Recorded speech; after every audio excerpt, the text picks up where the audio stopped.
We're doing tours. Lady came up afterwards and said, love the tour, did you notice the blood back there? Friend of a friend who was coroner. He came out, full uniform, one afternoon, goes in there and said, well, this is blood, but it's old blood. Or you guys would all be under investigation right now. But it was a little footprint.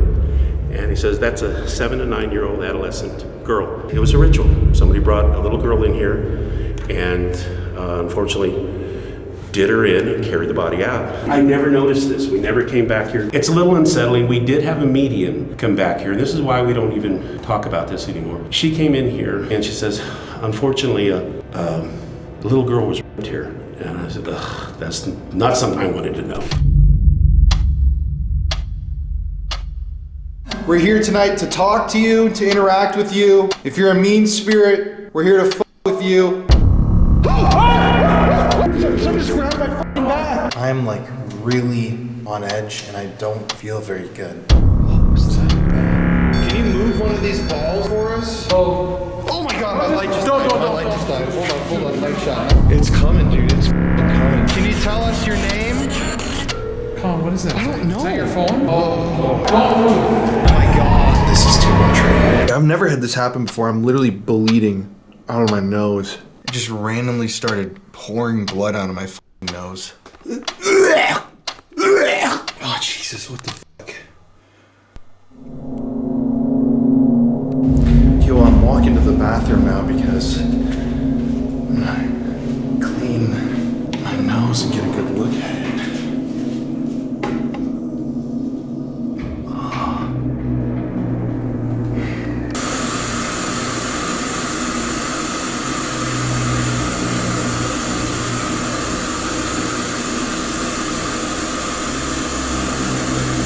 That shit.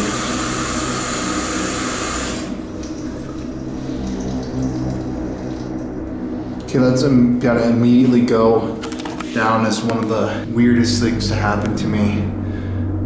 The bleeding stopped. It just happened when I was alone in there. Like when Jeff came back, it stopped. Yeah, I'm actually, it doesn't make me feel very good. And we haven't even started tonight. So it's very, very cold in here, obviously, and I got a jacket. But what I was going to tell you is, this is a really creepy place, by the way. And Colin, you just ran back here after you had a bloody nose and went and cleaned yourself up there. When I went to the bathroom before you got your bloody nose, I was going to the bathroom, and you know, as you go into the bathroom for a guy's bathroom, it's like I had another person on a stall over going to the bathroom, like tinkling sound. Really? Yes. It was like completely like there was someone that was going to the bathroom. There's 3 stalls in there. I was on the end stall here. There's a middle stall that's out of order, and then on that end stall. I heard like thumping.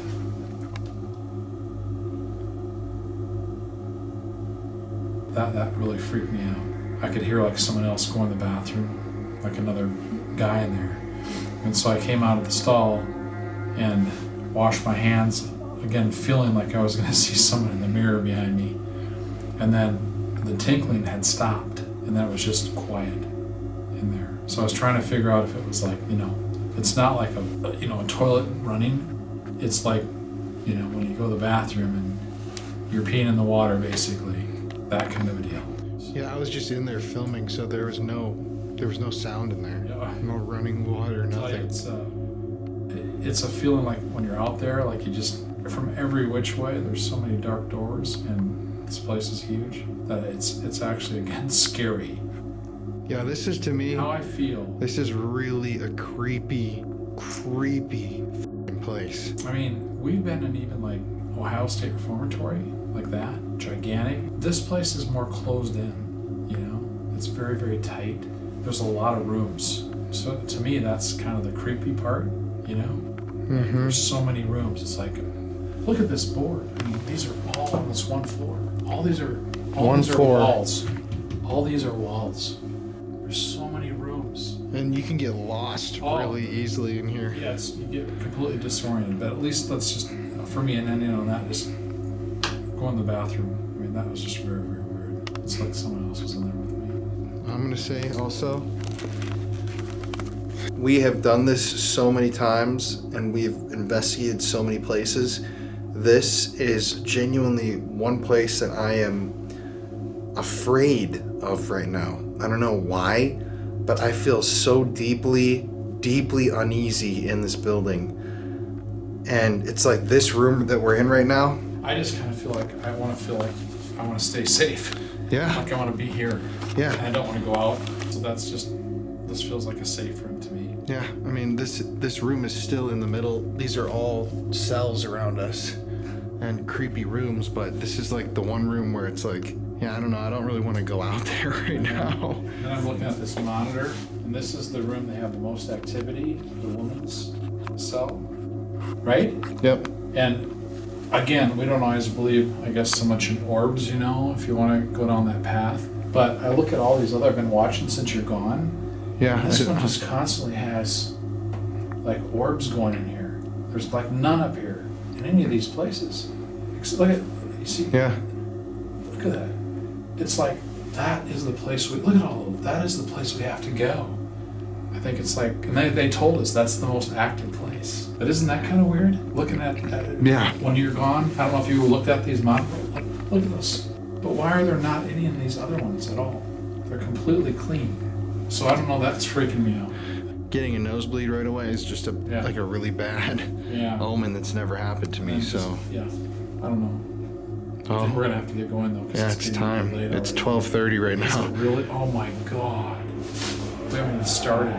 Oh, let's do it. Okay, these are it. Welcome everybody to tonight's episode of the Paranormal Files. Now, it's been a while since Jeff and I have done a haunted jail, and tonight we have a true treat. We're here right now in Las Cruces, New Mexico at the Dona Ana County Jail. Now, this is not only a jail, but it is a courthouse. Ghost Adventures was here recently. A number of other paranormal researchers have come through here. And let me tell you, the stories of this place are honestly really frightening. People seeing full-bodied,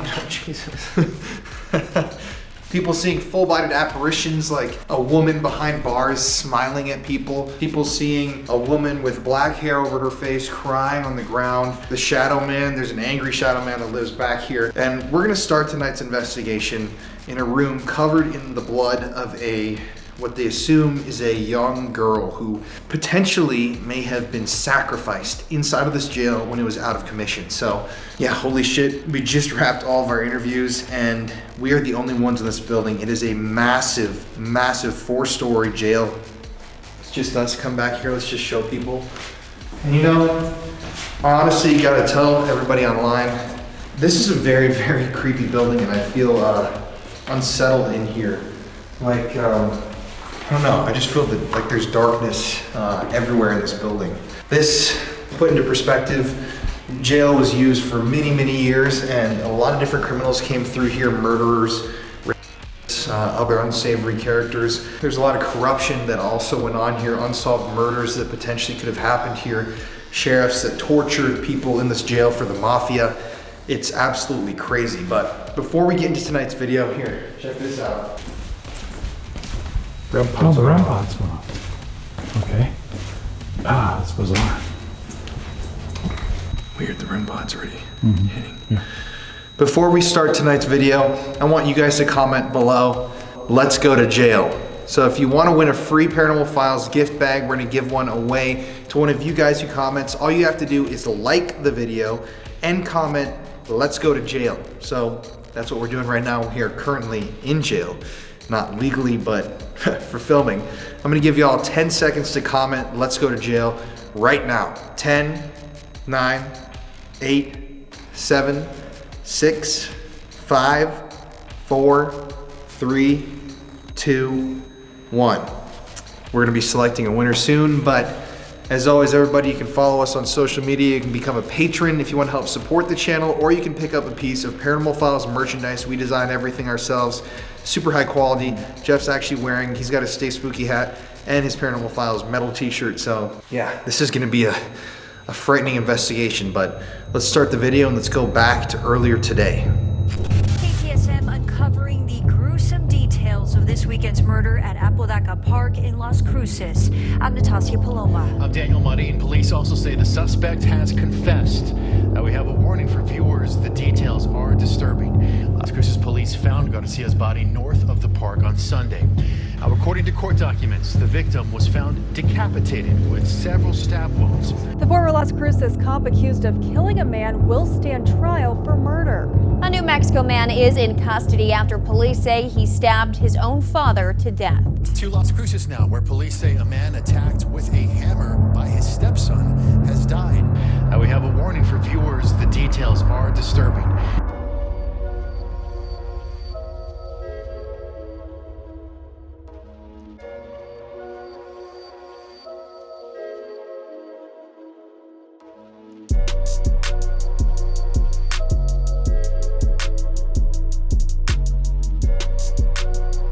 Okay, so right now we are rolling up to the county jail, the old county courthouse, to start tonight's video. Colin here. Hey, Jeff. It's been a long week so far. It's Friday night. We got to El Paso on Sunday of last week. We've been filming every single night of the week, so it's been a marathon, not a race. Well, technically a marathon is a race, not a sprint. Sorry about that. I like to Did do you it. just f***ing gurgle with coffee? No, it's not coffee. It's espresso. A good espresso gargle Oh my god. clears the throat. That's fucking disgusting. Oh, here it is. Oh, Holy shit. Oh my god, Hey, it wait is fucking big. should I pull into this thing? Dude, I had no idea it was this big. Wow. Like, isn't this kind of Is that guy like tailing me? Freaking was right on my butt. No. Hey, anybody out there, if you tail people like that, I'm gonna kick your ass. The guy's lucky he got away. Yeah. This is f***ing crazy though. This is like there's people way here, man. bigger than I thought. Yeah, we're doing a fan meetup right now, so let's go say hi to everybody before we start the video, man. Okay. See you in there, everybody. Okay, man. All right, bro. Introduce yourself real quick. Hi, I'm named Ruben, and yeah, From Las Cruces? yeah, How long you been watching, dude? for about 2 to 3 years. And what do you like about the videos? Like, what's your favorite? Why do you like them? They're just really cool to watch at night, especially when you're trying to get your spooky on. Perfect for getting the Yeah. spooky. I love it. I really enjoy your videos. They're just really swell.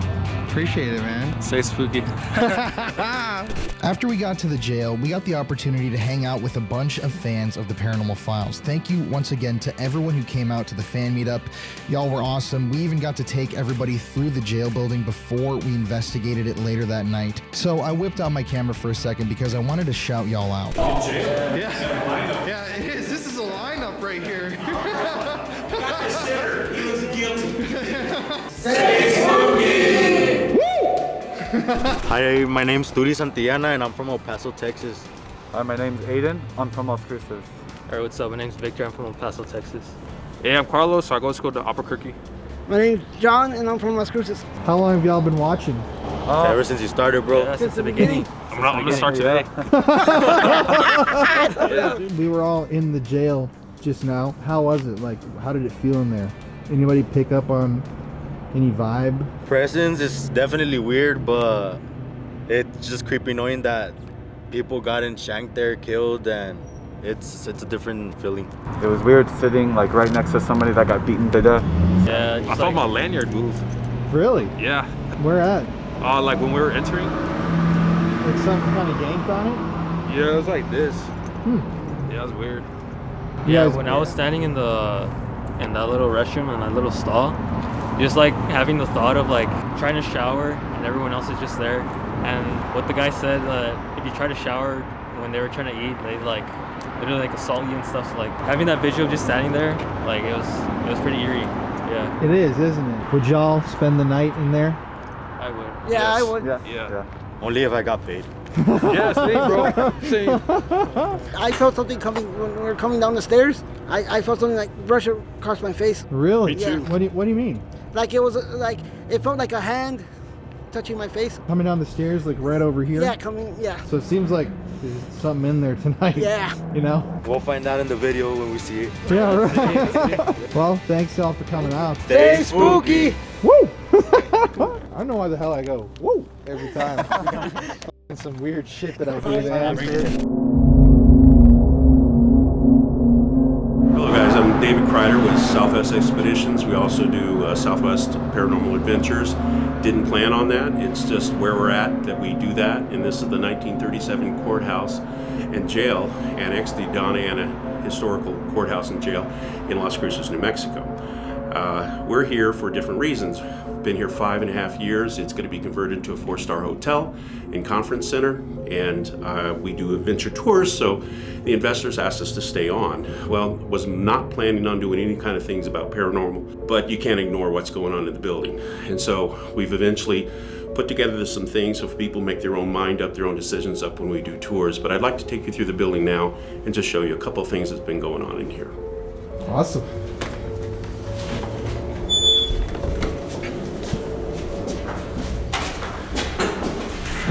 I guess a good place to start is where most of the activity is, and that's in the 1969 jail annex. This building here is the courthouse. It was 1937, built by Percy McGee, an architect, and it was putting American back to work back then. So this building is constructed of steel and solid concrete. Walls 2 foot thick, and it's about 10,000 pound PSI. As the architect said, it has solid bones. Now they're going to renovate all of this into a 4-star hotel and conference center. The jail is going to be torn down, which we're headed into, which is going to be a 4-story hotel area with 57 4-star rooms, which should be very interesting when they complete that. We noticed a huge uptick in activity when we first got in this building. There was no power, there was no electricity, there was no running water. And when we turned those things on, and it's very limited right now, we've only probably got 20% of the power, maybe 5% of the water, and no HVAC. We noticed a huge uptick in activity of a paranormal nature, which I was not accustomed to and kind of took me back. But a lot of it centered in this jail, in the sheriff's area, and of course the courtroom. Right when we got And that happens more than I'd like. I'm not a paranormal person. I'm not a paranormal investigator. I don't pretend to be, but we do adventure tours, but we couldn't ignore what was going on in the building. Right now we're going into the back part of this jail annex, and it houses the women's section, which hands down is the most frequented activity, we think of paranormal activity in the building. But there's a particular place in here I wanted to show you guys and give you the backstory that we don't tell anybody else here, because it's kind of disturbing and kind of sad. This right now, we're in the women's section. This used to be a cell here. They housed 20 bunk beds and they had women in here. Well, it was also very overcrowded. We've heard from the jailers and from some of the people that were incarcerated here. They sometimes have full capacity plus another 20 women in sleeping bags on the floor. One of the lady guards told us that she became interested in the paranormal because her girls, as she called it, kept calling her out saying that there was a guy in here talking to them. And she came in here, there's nobody here. We finally figured out who it is, and it's a shadow person that lives back here. And he's very vocal. We've got him numerous times, and video and audio, talking to people. Basically tell them to get out, shut up, stay out, take it out, things like that. But I want to point to this area over here. This is about, it's got a blue light in there now, but it's about the darkest area in the entire complex, excluding the basement. We're doing tours. Lady came up afterwards and said, "Love the tour, did you notice the blood back there?" I said, "No ma'am, there's no blood back there." She goes, "I'm a nurse, I know blood when I see one." I said, "Well, I've been in here 200 times and there's no blood back there. There might be paint." She goes, "Let me show you." Well, I actually had never been in this little section of the jail before. So we go back in there and she points to it, and it it did indeed look red. Right now it's a rusty brown. Barely can make it out. But it's very red back then. So many people have walked over it. We should have fenced it off, should have done a lot of things, but we didn't. We called in a friend of a friend who was, at the time, the Las Cruces coroner. He came out, full uniform, one afternoon, goes in there and said, well, did his test, marked up the walls and said, well, this is blood, but it's old blood, or you guys would all be under investigation right now. He said, but did you notice that? And so he points out to the right side of this stain, and I wish you could see it now. Maybe you guys can take some water, throw on it a little bit later, and bring it out. But it was a little footprint. And he says, that's a 7 to 9 year old adolescent girl. I think it's the right footprint. He says, the problem is, he says, this is a bleed out for somebody that age. And where's the left footprint? She's obviously standing in blood. Where's the other footprints? There's some blood smears on the door, well, I'll show you, and on the wall, he marked those off. His tags are still in there. That would have been that. I asked him if he had a couple theories. He said, well, one, obviously after the jail was done, somebody came in with a little girl for some reason. Somebody cut themselves and had a lot of bleeding back here. But he said there's no bleeding out here. There's no bleeding on any of the walls out here. And he spent about 2 hours looking. He said, so the second theory is it was a ritual. Somebody brought a little girl in here and unfortunately did her in and carried the body out. So, you take all that with a grain of salt. I wasn't here, I don't know. Kind of a skeptic at that time, so I just filed it away. He left. Then I had a lady come in one day that was paying for a ticket for an adventure we were doing. She didn't like paying online. She says, can I come by and pay? I said, yeah, sure, I'm here. She comes by middle of the day, and she's such an enthusiast of paranormal. I said, well, look, here's something I'm gonna do. Put your phone on record. Here's your K2 meter. I'm gonna take you back into the women's cells, show you some stuff. So she came back down here, is excited as heck. We go in here. I kneel down, and I'm talking to her. Her meter is just redlining. It's a K2 meter, and you guys know what that is. And she goes, what's this going on? I said, well, somebody's obviously close enough to you. Why don't you say something? She goes, I don't know what to say. And she goes, well, I said, well, just first thing comes to your mind. She goes, well, I'm just so sorry this happened to her. And if it's a little girl, we didn't hear anything. We come in here with our ears anyway. The meter's still redlining. And I said, well, it's still redlining. Why don't you ask a question? She said, I don't know what to ask. I said, anything on your mind? She goes, well, I'm just sorry that it happened again. And I just wish that you find peace. So we leave, go out. A day later, she calls. She's dang near hysterical. And so you have to listen to this. So she plays it back to me. I hear our conversation. But when I was kneeling there and telling her that, you hear very clearly, it sounds like a young girl, definitely a lady, clear her voice and go, why did he do that to me? And that freaked me out. So when we stood up in here and walked out here and the meter was still going off, and I asked her, I said, well, just say what you want to ask. I couldn't even hear what she was saying, even though I can hear her plainly when we were together, is because, and I do believe it's the shadow guy that lives back here, was yelling at her, almost screaming, very angry. I couldn't make out what he said or she said, even though I heard what she said in the real world when I was listening to her. So that struck me as really strange. We've had a recorder here from one of the paranormal investigators in this room. This is the women's prison again. The little girl asking a group of ladies, can anybody see me? Can anybody hear me? But I wanted to try to show you what's in here if we can. I know that blue light's in there, but maybe you guys can pick some stuff up here. Here's his tags here. And then here, this whole area here is what supposedly the blood is, right here. Now, the footprint is so vague, but it is right about here. You almost have to throw water on it to bring it back out again. But then you have some prints here that he marked, and on this side is here. And he did caution us, do not touch it. Old blood, still blood. And that is a lot of blood. Yeah, wow. And he said this is quite a bit of blood here on the ground. I never noticed this. We never came back here. This jail door we do not have a key to, so we just never came back here. It's a little unsettling. We did have a medium come back here. This is why we don't even talk about this anymore. She came in here. We didn't tell her anything about this. And I'm on the fence with meetings. I'll just be quite honest with you. They can say anything, do anything, God bless them, but I don't know if they're the real deal. This lady was quiet throughout the whole tour that she did. She was with an investigation group. And later told me she was just felt punch drunk in the building, that there was just so much going on that she felt dizzy. But she came back here, came in this room, and said, this is a sad story. I never even told her yet. And I says, what are you saying? She says, unfortunately, a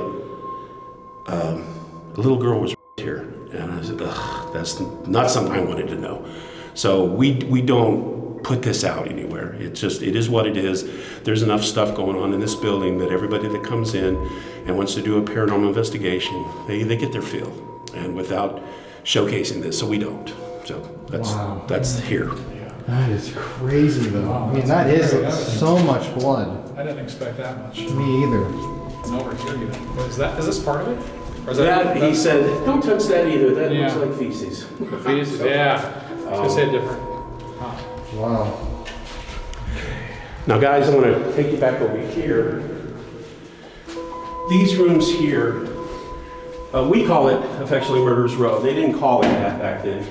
This is where they did put the hardcore guys that they would keep outside the general populace. They were either gangbangers or they were on some more charges. Have you ever noticed this? What's that? Is there like some blood splatter? Oh, guys, this is. Yeah, sorry. This is, and then here, we have movies here. It's quite a bit. That's Hollywood Blood. That is a movie called A Price to Pay. It was a horror movie that was filmed in here. I can go over the details if you want. And we've had 4 movies filmed in here so far. Wow. Just this year. So back to the beginning of Murderers Row, because we missed that. This, we term Murderers Row. This is the hardcore guys. If you notice, I don't know if your camera can pick it up, but this is Pepto-Bismol pink, the color. Now, they did studies in the 70s trying to see which color would calm hardcore guys down, and they determined this was the color, so this is painted. I don't know if you can, your camera. Yeah, well, I can see it. Now, we've had a lot of activity right in this area. We honestly feel it's either this cell or this cell that shadow man hangs out that's down here. Now, he does run around the first floor. We've had so much activity here dealing with this guy and his voice and his mannerisms. He always seems to be centered here. We were doing an event here one night, and somebody was in here. She got pushed out of the room. She said she felt 2 hands literally pushing her out of the room. We've had this door here close on a guy that was bigger than me. He was a total skeptic.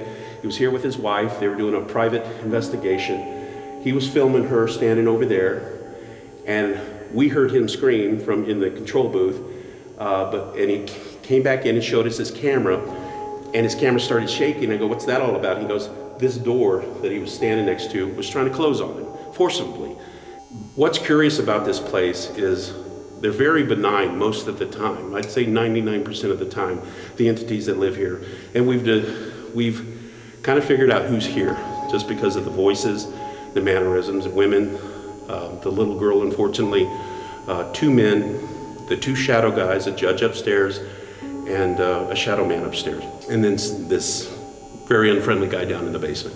But the shadow man seems to hang out here quite a bit, and I think he was the cause of that. He has energy sometimes that can be kind of alarming. He moves things and it can be forcibly at times, but mostly just his voice. So, I guess, do you know of any notable inmates that would have been here? No, we're actually doing a research right now on, I think you met her a little bit, Dawn. She has Sisters of the Light, Ladies of the Light, paranormal group. She was a paralegal. She's done quite a bit of research on the building, and she's putting a timeline of who all the sheriffs were here, who the judges were, and who the inmates were, as best she can find out. So we will have that coming. We don't have it now. That's going to be really sweet to find out. Yes. As you can see, this once again, we're back in the ladies' prison. Bunk beds are gone. The jail cells are gone. This was their prison art. Have you noticed the other prison art? This is theirs. It's a lot more softer, and they were allowed colors, so they did quite a nice job here. But I'd say of all the places in the entire building, we've had the ladies talk to folks, the little girl, of course him, that's the shadow guy that's not very friendly, and some physical activity too. We've had in that one cell right there, middle of the day, I was doing rafting tours. This is what we do, adventure tours. We don't usually do this. I had dropped a group of ladies off and told them, hey look, we've got to go change out trailers with the other boats. We'll come back, pick you up. Tell you what, come in the building, use the restroom, lock the door behind you, and I'll be right back, pick you up, explore to your heart's content. I came back very quickly, they're already outside. And I said, well, that was quick. She goes, well, I wanted to take the girls to where you said the jails were, and we were back here. He says, there's 6 of them, walked through the murderers row there, came back out. She said her and her friend were the last 2 in the group, turned around, and they had just passed that last cell you guys passed. The door was open, now it's closed, and they said looking out of it was a teenager-looking girl, blonde hair, dirty blonde hair over her face. They saw one of her eyes though. She had her hands on the bar and she was grinning at them and freaked them out because they said that door was wide open and there was nobody there. They all passed it. So of course they exited the building. I've never seen that or heard that since then. We've had people, I was going to take you over here to the courtyard, which was their exercise yard, and tell you a little bit about what happened out here. It's through here. This is the doctor's office. I want to show you a couple things. Once again, not original. This is from the Price to Pay, the movie. That is a bathtub filled with blood. It's Hollywood blood. The murder, cutting people up there. We're going out now into what was the prison yard, the exercise yard. If you look up, you can see the courthouse, the rooftop of the courthouse. Several interesting things out here, guys. We've had numerous tours through here. I was not involved in this particular tour, but we had 3 ladies out here. They were not together, but this was pre-COVID where we mixed groups if they came out, and they had their K2 meters. They were doing what we call a full immersion paranormal investigation. We give them all the equipment. And 2 of them were sitting over here, and 1 was sitting in the corner. And these 2 ladies, from what they were telling me, their meters were redlining. The K2 meters were going crazy. So they wanted to do a session. So they were trying to talk, but they heard this lady talking, and she was looking down what they thought was her cell phone. And finally one of them goes, ma'am, excuse us, we're trying to do a session here. And she looks up and goes, excuse me? She goes, well, you're talking on your cell phone. She goes, I'm not talking on my cell phone. So she held up what was in her lap. It was her K2 meter, also redlining. So they all 3 got quiet, and they heard a lady behind her in where that tree is over there, either chanting or saying the rosary. They have a disagreement on that. 2 of them said, sounding like she was saying the rosary. 1 person said she was definitely chanting. So they left. We've had another group come through, and one of the last ladies through said she saw what she thought was a young lady here in a whitish gown, black hair over her face, in a fetal position, crying. And she was about to ask her, are you okay? And then she just kind of, something told her she wasn't real, she wasn't there. So she just kept on walking. We had an investigator come through here, been here many times. That door was closed. She'd come with, just like you guys, with your cameras. She was about to open up the door. It was night, just like you guys are doing now. And she heard a growl on the other side, out here. Kind of startled her. She kicked the door open with her camera, and she caught what we think is the shadow guy, bent over 2 steps and gone. It just disappeared, but definitely a black shape. So that was kind of curious because we've never heard him growl before, which was kind of odd. This really is a huge building. It's amazing. So this door here went to processing in the Sally Port, but we keep our kayaks in there right now. So this is the elevator shaft, or excuse me, the elevator engine down there to run the back elevators. But I wanted to take you into cell block 2. We were there before, and some of the things that went on.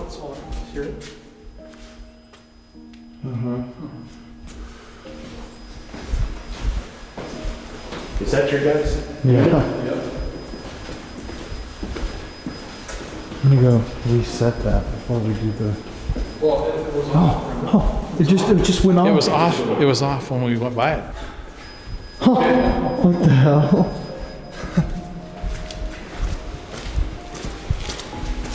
We're at this door right here. It is a chain-driven door through this channeling system here. I'm going to open it and close it so you can see how loud it sounds when it actually is operating. And then I'm going to tell you what's gone on behind this.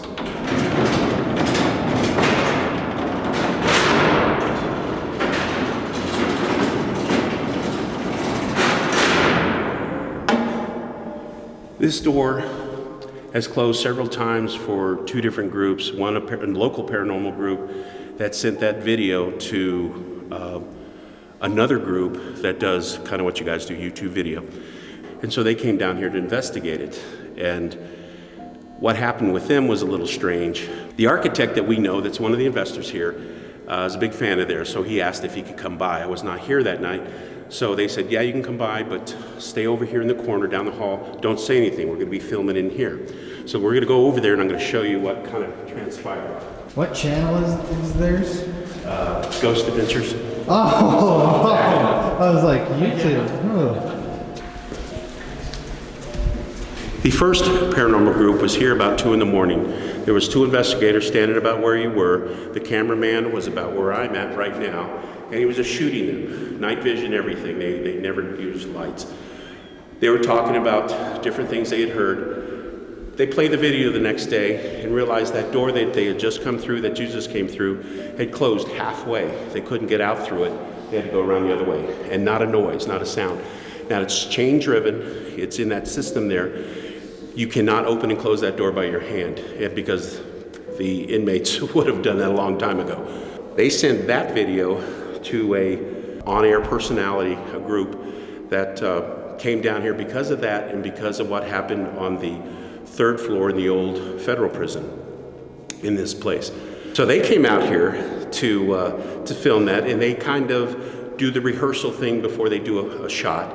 And they had a big burly camera guy here taking the shot, and the 2 personalities were standing just where you guys are at, kind of going through the motions again. The guy lifts his camera up and goes, hey man, the batteries are dead. The lead guy went off on him and very explicitly said, you know, told you to get new batteries and charge those things. They've been charging 48 hours, man, they're brand new batteries. He said, well, get your other batteries. The guy said, well, they're in the truck. He said, well, F and F, get them. So the guy starts back through the same door they walked through, and he can't get out. It's closed halfway on him, and none of them heard that, including the investor that was standing over here in the corner outside. He was watching their actions because this guy was so animated about his crew and kind of yelling and excited. And so when he missed that shot, he just went absolutely ballistic and said, that's the only reason we're here is to do this shot, and we missed it, and some other things. I wouldn't have even known that if the investor, the architect, hadn't been standing there telling me all this. I was not privy to that. I was not here at the night that happened. But he was a little upset, to say the least. Deaths in here? Do you have any idea of anybody that died in any interesting ways? We had, let me take you to the room, just up the hallway here. I just heard this from an investigator that is friends with one of the retired local sheriffs. They have coffee every Wednesday. He had asked him, because I asked him, anything go on here that he remembers about that very subject. And he goes, not that I know, but if I remember, I'll tell you. Well, he called him up the other day and goes, I remember what happened. He says, I don't know why I forgot this. He says, I was the sheriff. We had a jailer here that did in-processing. And at the time, it was this room in here.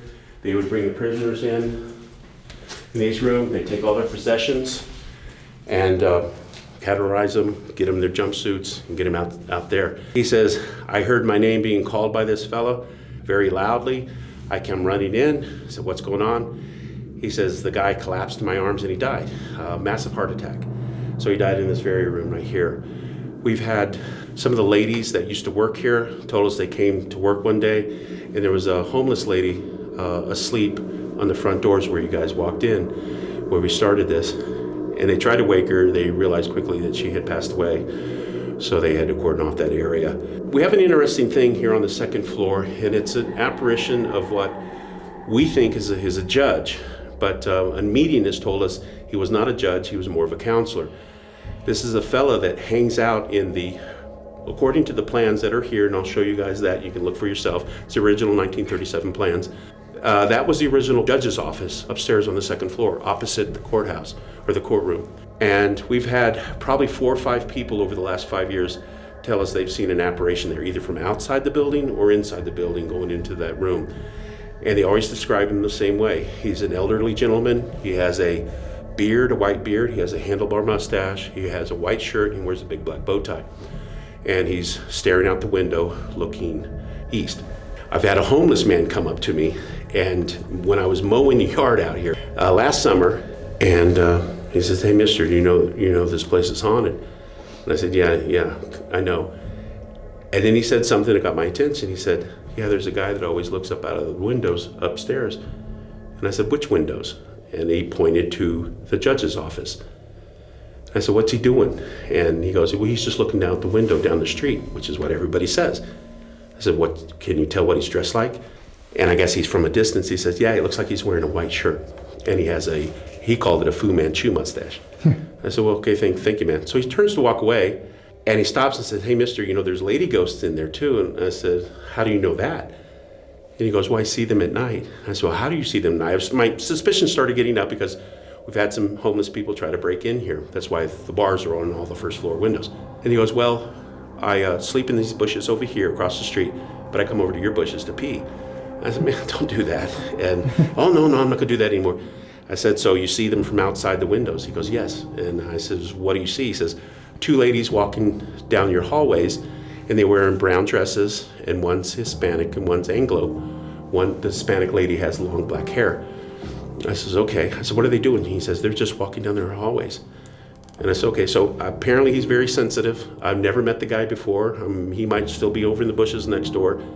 But I thought that was odd that somebody out of the blue comes over and talks to me about that. So anyway, this is where that fellow unfortunately had passed. We've had, like I said, a couple other deaths that we have heard about, including that judge. Some folks that used to work here said they heard reports back in the 40s that a judge had passed away here, but we don't really repeat all that because we don't know, we haven't done the research, we can't find the research yet, so we're still in the middle of that. So we don't really, Can you explain the story of the woman whose murder is unsolved? Back in the 40s, 50s, you have to understand what Las Cruces was like back then, guys. This was going to be the Las Vegas of the United States. The mafia had come in here in a big way, not only here, but in Santa Fe. This was way before Vegas, and they had set up shop here. And there's a lot of documentation on this. There's a particular sheriff that came in, and I don't know if I should mention his name, because his family still lives out here. He was hired as their hitman, the guy, the enforcer, I guess is what they call him. Not only he was a sheriff, we heard from the places next door, the people that have my insurance company that does my insurance. She remembers as a little kid, she says, David, everybody knows his name. They know he was in the mafia. They know he was an enforcer. He would kick in doors if you owed money to them, gambling and things like that, and beat them up and dang near kill them. And she says, we've heard a lot of things going on that they would bring people over here into the jail, into this complex at night and torture them. And I said, wow, okay. And she says, it was common knowledge back then. I said, all right. She was a little girl growing up here. This place had gotten a really bad reputation. Even J. Edgar Hoover, he was the head of the FBI. That lady, Mary Waters, I'm not gonna degrade her to say she was a lady of the night, but she was a party girl, is a better term. She was known to mix with these folks. Now the mafia had, as J. Edgar Hoover and the FBI said, the entire legislature, the government in the Las Cruces and New Mexico area was corrupt back then. And they were all on the take, and most of them worked for the mafia. And this is from their files. She was a party girl here that was kind of hired to entertain these people. She ran in the wrong circles. And I think her usefulness maybe ran out, and She was found murdered. She was supposedly brought over here to this building, and we've had, once again, some medians come in here and get the name Mary Waters when they ask who the name is. And we've had other folks get the first name Mary. Recently, it was Mary Waters. I've been getting on to anybody that comes in this building. I need a last name to do research. You know, these first names, like the little girl, Katie, was a group got her name as Katie. Well, Katie who? And same thing with Mary's. Finally, somebody said that she had, the full name was Mary Waters that she was given. This place has had a really bad reputation as far as the mafia is concerned. And the Amador next door, which is closed right now for renovations, which will soon be opened. And it was finally, after Mary Waters' death, it rose a stir in the FBI. They came in here, made multiple arrests, and chased the mafia out, and they settled in Las Vegas. And that's where they're at right now. But they were chased out of here. They finally had enough. But she was a unfortunate victim of all of that, I think. Do they think she might have been killed in here? Or what was her relevance to the jail? This is where they brought people, from what I'm hearing, to one, extract information, two, to do enforcing, or to do something like that. We've had, I don't know if it ties into it, and I don't want to make that assumption, but we've had recordings from multiple other groups, such as yourself, of screams upstairs. Now keep in mind, this building here behind us that we're in right now actually is 1969. She was not brought into this section. She was brought up into the third story, which used to be the federal holding cells up there. This was not built yet, and everybody assumes that she was brought into this jail. But we've noticed very quickly that, except for that shadow guy that lives in the the third floor in what I told you was the insane room, he does not move. He stays there. Everybody else here roams, from what we can see. They're on all floors, different times. So yes, we think that she was murdered here. Well, you want to do the basement? Anything else? Not particularly. Yeah, we can do the basement. I don't know if you want to do the sheriff's. It's a lot more modern now. We've had investigate. It creeps me out. There's an area there that I've heard things. My partner got his pant legs jerked and said, hey, some guy was trying to get his attention. They've captured them on that system that you guys use that shows the stick figures. SLS. Yes, stick figures standing in there. So there's activity in there, but it's just a whole nother section. Let me show you this real quick. Sure. These are the phone systems. This is from the jailer side. They bring the prisoners in and they talk here. And the guests were their family was on the other side with the other set of phones talking. But so cool. If those phones ever ring, I'm out of here. You guys are on your own. Yeah. Oh, I just have to point this out because they're just messing with me one day. I heard the jail door slam, and for probably the 6th time. So I always come out, and that's why we got Fred here. This door here was wide open at the time, just like these doors. I walked past it, checking that very back door, thinking that must be the way they're getting in. Checked the lock, it was fine. I come walking back, those 2 double doors that we just walked in, they have glass. I was closing them, and this door swings right in front of me and slams shut. So they can knock these things off the hinges, closing them, but I don't come in here anymore when I hear jail doors clammed. Huh. Yeah, that makes sense. Oh, that shadow back there's kind of creepy. Oh, right when you mentioned that. Right when I said a shadow, creepy. Where is that thing? You walk right over it. Oh. See where our camera is set up? Yeah. Right now, yep, and right to the door. Right across the door. But it just went off. Okay, we'll be back. Guys, we got a hose to sweep through down here, so watch your step. I'll show you the room, guys, that this unfriendly little guy down here. Yeah, and I don't like you either, so. First approached me. This is the water shut off for the entire building. And when we first got in here, there was no water running, no electricity, no HVAC, because there wasn't any.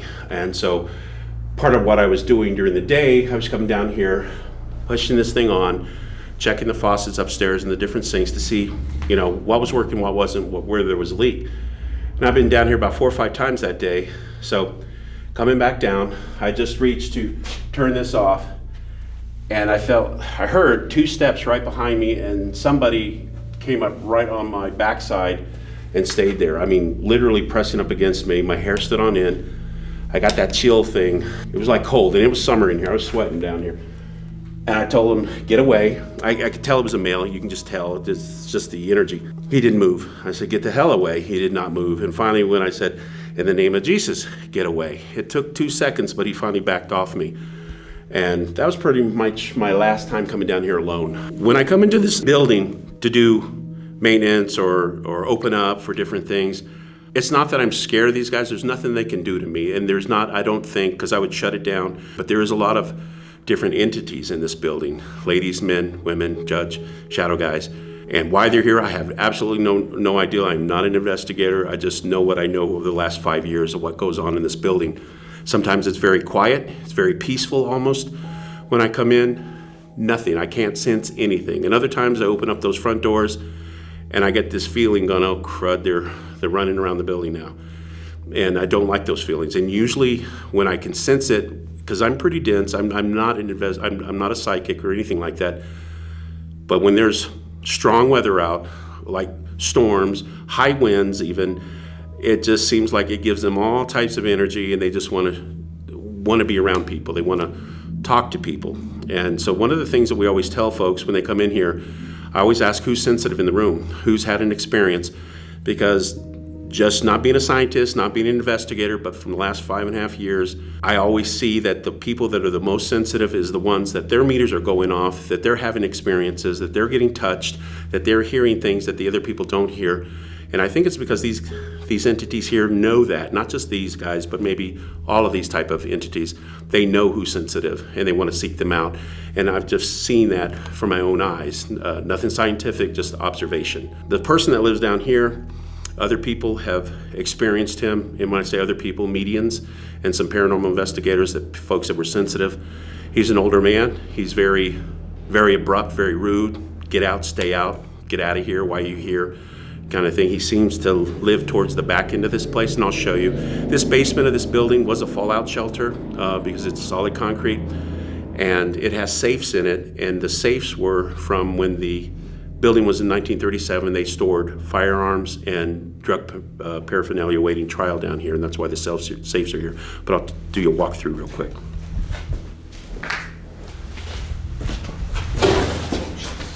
This is some of the safes. They used to use them after when they finished. This is Donna Ana County. This is where we're at. They used them for the maintenance. Guys came down in here and turned all these into maintenance. So we'll run through these things and just show you some of the different areas here. Another Harris safe and locked. Show you a little thing.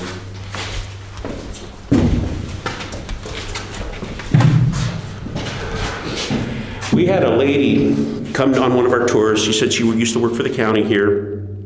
And she says, I have to tell you a story, mister. And I said, what's that? She says, we used to work here. One day, I've always wanted to go in the basement, and this is when it was being occupied and working. She says, I went down in the basement, and on a shelf over on one of those rooms, says there was a severed hand. And I said, what? She says, yeah, it was a mummified severed hand. I said, was it a prop? She says, no, it was real. And so I asked the sheriffs, I said, what is that doing here? And he says, the guy couldn't answer. He says, I guess evidence? I don't know. But it stayed there for years before it disappeared. I don't know if they cleared it out or what, but I thought that was a little odd. The alarm has gone off twice randomly. Oh, not somebody calling? Nope. Yeah. Another pleasant room. This has a crawl space right here. That crawl space runs all the way around the building, and this used to be civil defense back in the day. Runs all the way around the building. Now the rumors have had that this building had a tunnel that connected to the old General Hospital that was also built about 1937 across the street. But the architect that has had the plans of this thing has told us, no, that is just a rumor. It has a tunnel that goes all the way around, but it does not have a tunnel connecting that he knows of at all. So that's kind of a rumor that we being here dispelled. Wow. But I still would not want to crawl through that thing. Yeah. No, I'm good. Have at it. I don't know, Dad. You look like you could get right through there and check that thing out. Put me on a keto diet, maybe I can get in there. So this is one of the back rooms in here. We don't normally go in here. We do not open it up for even investigators. We kind of just keep it closed. And maybe that's just being prejudiced. I had that not very good experience with that guy, and I wouldn't want to repeat that for anybody else. But we've had medians in here saying that he wants to be left alone, and he doesn't like people here in general. Why he's here, I have no idea. And that's a question I ask you guys. The type of folks that do this thing for a living is, why are they here? Why would you want to be in a dismal, dark, damp, gloomy place and spend all your time? It doesn't make sense, especially the little girl. I asked a median that had talked to the little girl that kept following her around, and she said, David, she doesn't know where else to go. She doesn't know where dad is, doesn't know where mom is. She has no place else to go. But why is she here? I don't know. I can't answer those kind of questions. So. Wow. Okay. Well, I think we're good. So I guess to wrap up the interview, you would say that this building is haunted? Unequivocally. We do these investigations not to try to convince people, but have them make up their own mind. We've thought long and hard about this as should we even open it up. I've got enough to do with our adventure tours that we do out in the open in the daytime. But it's intrigued me so much of the activity that's gone on in this building. I kind of wanted to share that with other people that might have the same questions I have, and hopefully get them answered by folks like you. Why are these entities here? Why do they stay here? Why do they manifest here? Why would they want to be here? I don't understand. So I keep looking. Want some names, some last names from these folks, and I'll ask you guys too. If you can get some last names, that'd be huge, so we can try to start finding who these people are, and hopefully put them to rest.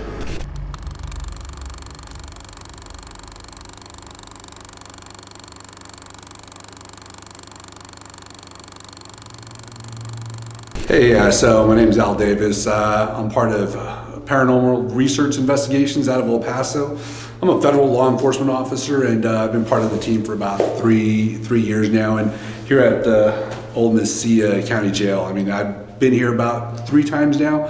I've investigated, and I want to say that I'm probably the biggest skeptic on the team, just because of my background. I always want concrete evidence, and I want to know why things are happening.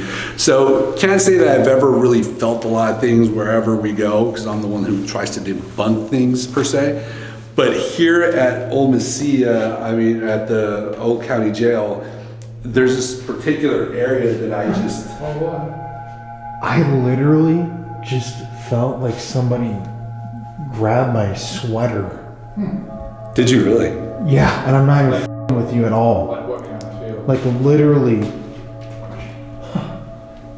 like this. Like this. Really? Yeah. Literally, while I was sitting here, it just was like, I can't replicate it. Oh my god, I got like a chill right now too, man. I'm sorry. No. You usually feel cold spots, right? Cold, yeah. Right when you said that, though, I felt warmth. I felt heat. Interesting. That is weird. Yeah. So that doesn't happen to us when we film. That's creepy, man. That might be the first time you've ever done that, actually. you guys are gonna have a blast in here. I mean, it really is from what the team has encountered, what they've captured on film. But I will say that this spot right here, every time I've been asked by my team members, like, hey, go grab me another camera, some batteries, and I walk through this hallway by myself, this doorway always catches me off guard for whatever reason.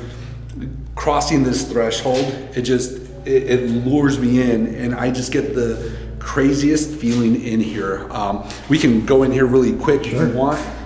So this place, this was the old sheriff's area or whatever, but you can hear this echo, and these used to be, I guess, what I was told, safes or vaults or what have you. just coming in here, the echo is just really, really weird now to see. So I'm kind of stopping now because I'm feeling a cold sensation. I'm getting those goosebumps going, but I really don't understand what it is about this particular area, because I've been up to the 3rd floor, I've been up in the balcony, the basement once, but this is, whatever is going on in here is just beyond me. You all are gonna be able to see, it's truly like a maze, so just be careful because there's a lot of loose wires and whatnot exposed. But you're gonna be able to go around through the back, and there's gonna be the old windows where prisoners were behind the glass, and whoever would come, visitors would come over and talk to them, pick up the phone. You'll see that throughout back here, and they have some like solitary rooms, and you just get this feeling like someone's here with you. Emily and I just came in through here earlier tonight, and we heard some sounds.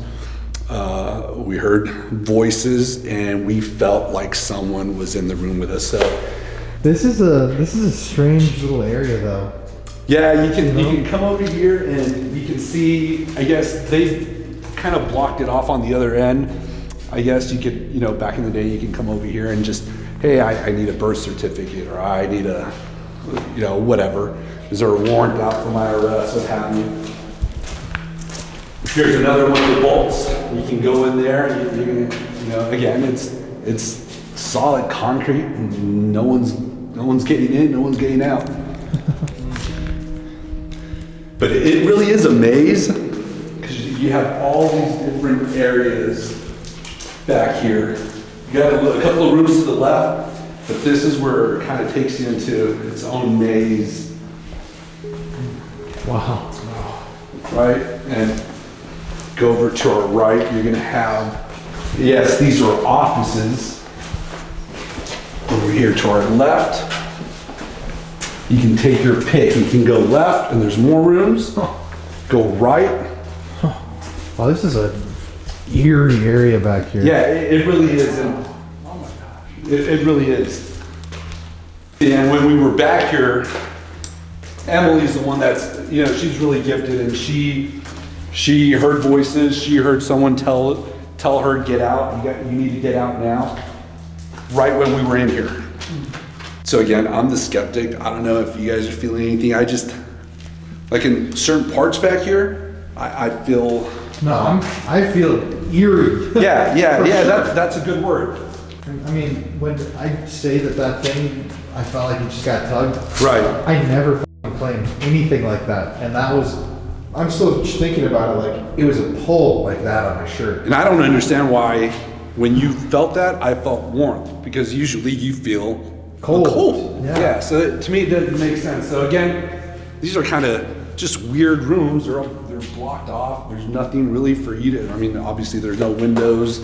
You need like a week to do this place properly. Yeah, to do it justice, really, I guess. But there we go. Oh my God. There you go. So another team member of ours, Jackie, she and I came in here by ourselves, and both of us, when we walked in here and just like sat down and picked up the phone, it just, there was like a feeling of electricity just running through your body. And so I was here, she kind of sat next to me, and I don't know, it's just, how many conversations have gone on through here? What were they saying? Like, hey, I'm not gonna get out. Maybe I'll get out in a year, what have you, or you gotta do this for me. Who knows? But just the history that telephone has heard is just beyond me. And yeah, see, like right now, I'm the biggest skeptic, yet.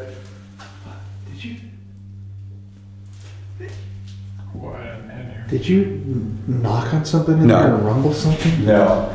If I did, you'll catch it on camera, but I didn't touch anything. I heard like this is, no. Shake, like a low frequency. Okay.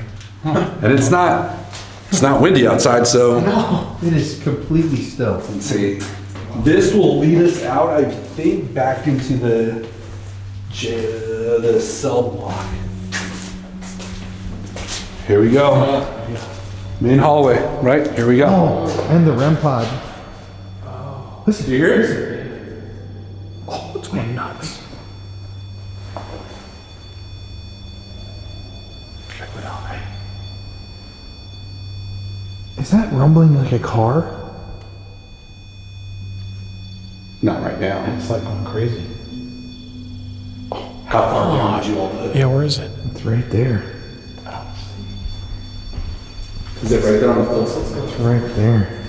We got a camera set there. Okay, now. Oh, yeah, it's heavy. Ah, right here. Ah, oh, I can feel. Wow.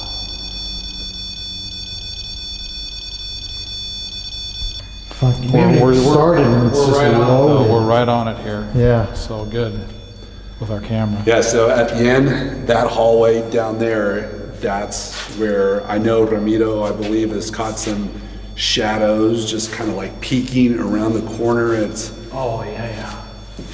I can feel it in this place. you know, again, history. If the walls could speak, I mean, what could they be saying? But that is just going off. And it wasn't like this when we left. Well, when we first got here, we heard it chirp, but that was it. But now it's just completely. Oh, so you were in here like 10 minutes ago and it wasn't doing this? No, oh no. Well, so when we walked in right before you all, Ramiro, Emily, and I came down a little bit, not into the hallway, and we're like, did you hear that? Yeah, I heard like the chirp or a beep, and he's like, yeah, that was a REM pod. I'm like, well, then it went silent. And there were shadows down this way. Down that way. So look, actually, let me go down there and show you kind of like where I didn't know that they put the gate. Yeah, this they put in, but from back here is that infamous shadow that kind of peeks over and just looks straight down the hallway and kind of sneaks back in. The fact that this like prop is like bent like that looks so trippy. Like warped. Vertigo. This is going to be active, I think, tonight. Man, God, let's see if I remember how to get. You know, is that like that's tilted towards us, right? Yeah. That's what I was saying. Oh, you said that. Okay. Yeah, it seems weird. Okay.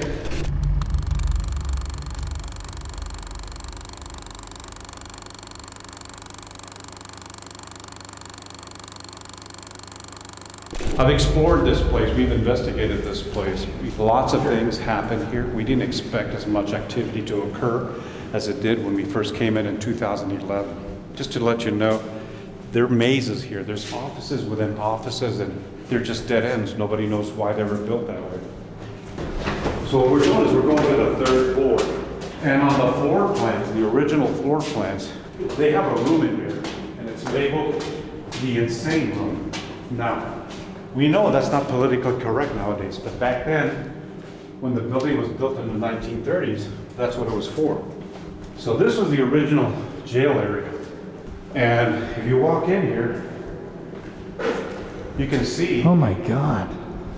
They had cells here. And if you look down at the bottom here, you can see where some of them were outlined. In the 1960s, there was an article done by a newspaper, local newspaper reporter. Sorry, I'm trying to catch my breath here. Yeah, And so what happened is that he came up here to look into the story of mental health issues that was going on here, what they did with prisoners. And he wrote that they would put him into darkened padded cells with no light. If you look down there, you can see the outline. If you stand right there in the middle, imagine this is your space.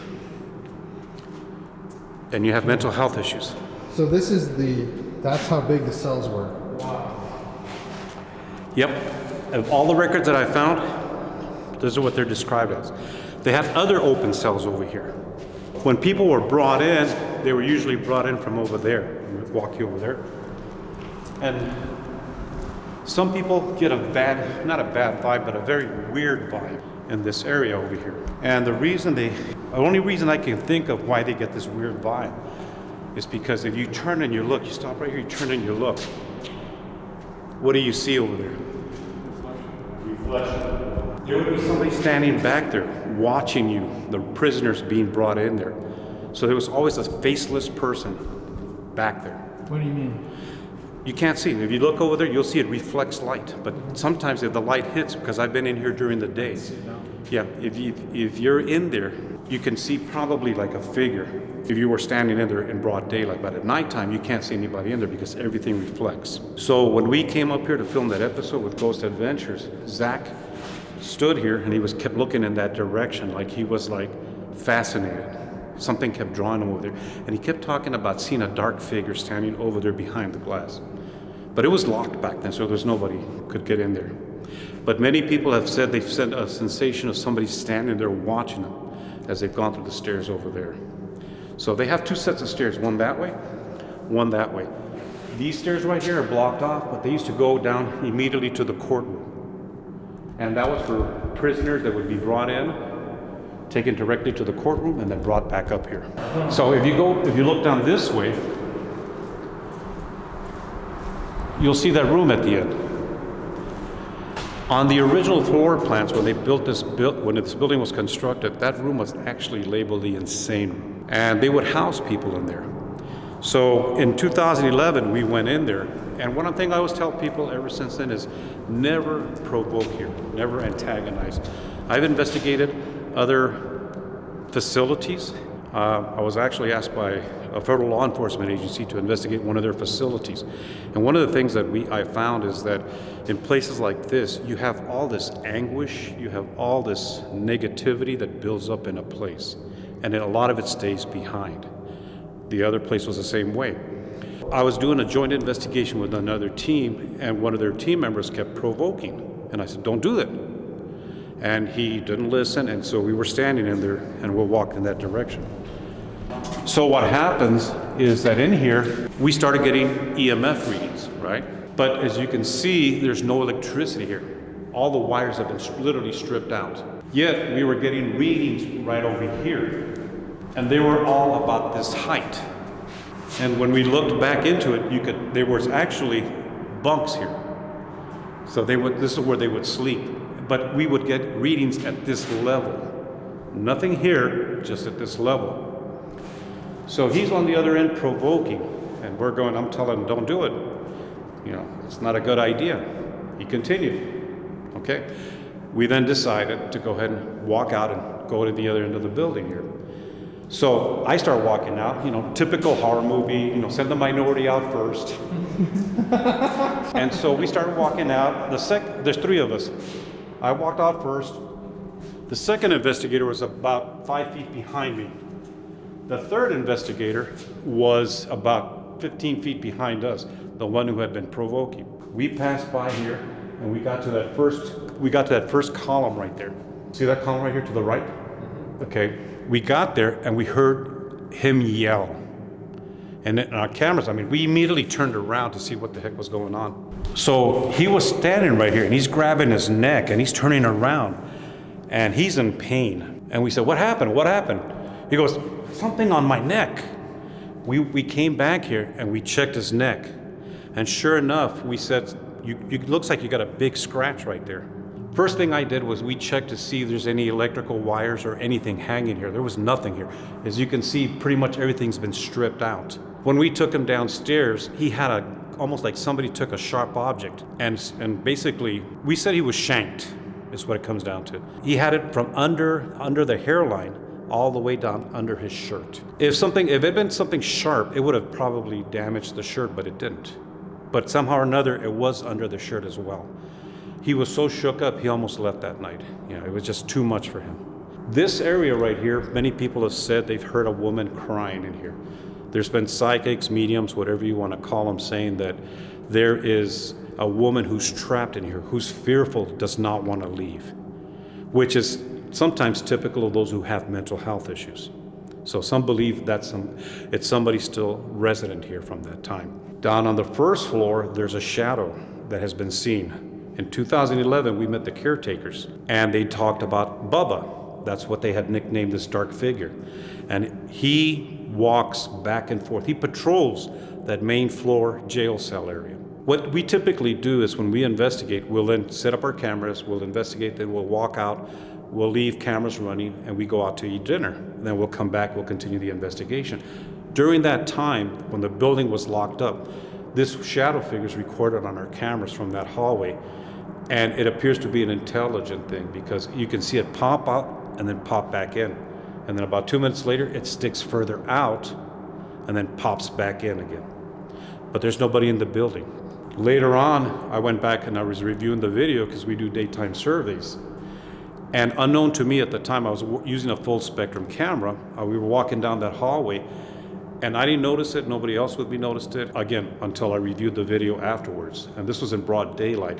Something dark, almost like a blob, a dark mass, seems to have popped out of this doorway and then popped back in again. Almost like peeking at whatever it has, a head, whatever you want to call it, like to see who it is and then popping back in.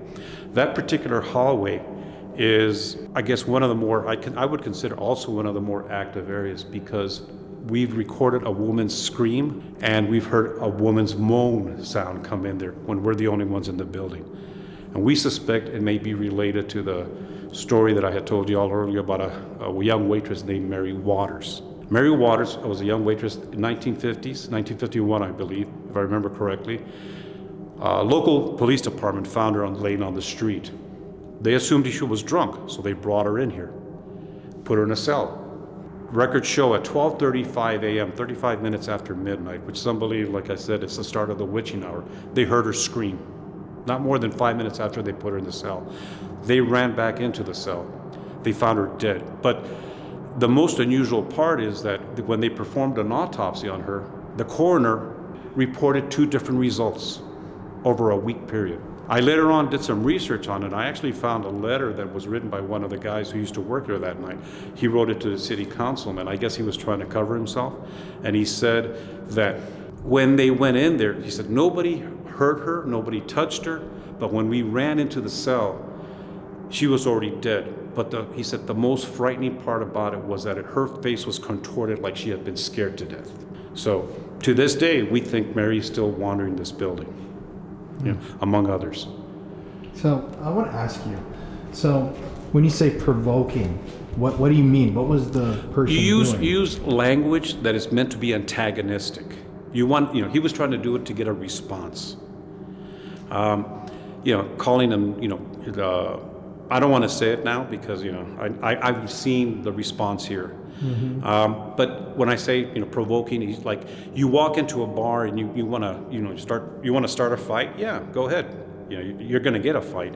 So he was using somewhat similar language there. Turned out later on, I found out he actually had started earlier in the evening, unknown to me at that time. But then I found this out afterwards. So yeah, something, using antagonistic language, deliberately like trying to provoke a violent response.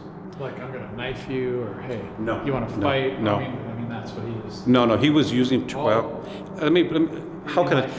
was saying, you're a coward, you're yellow bellies, you think you're chingones, and that's the word he was using before walking out. Okay, chingones means you think you're a badass.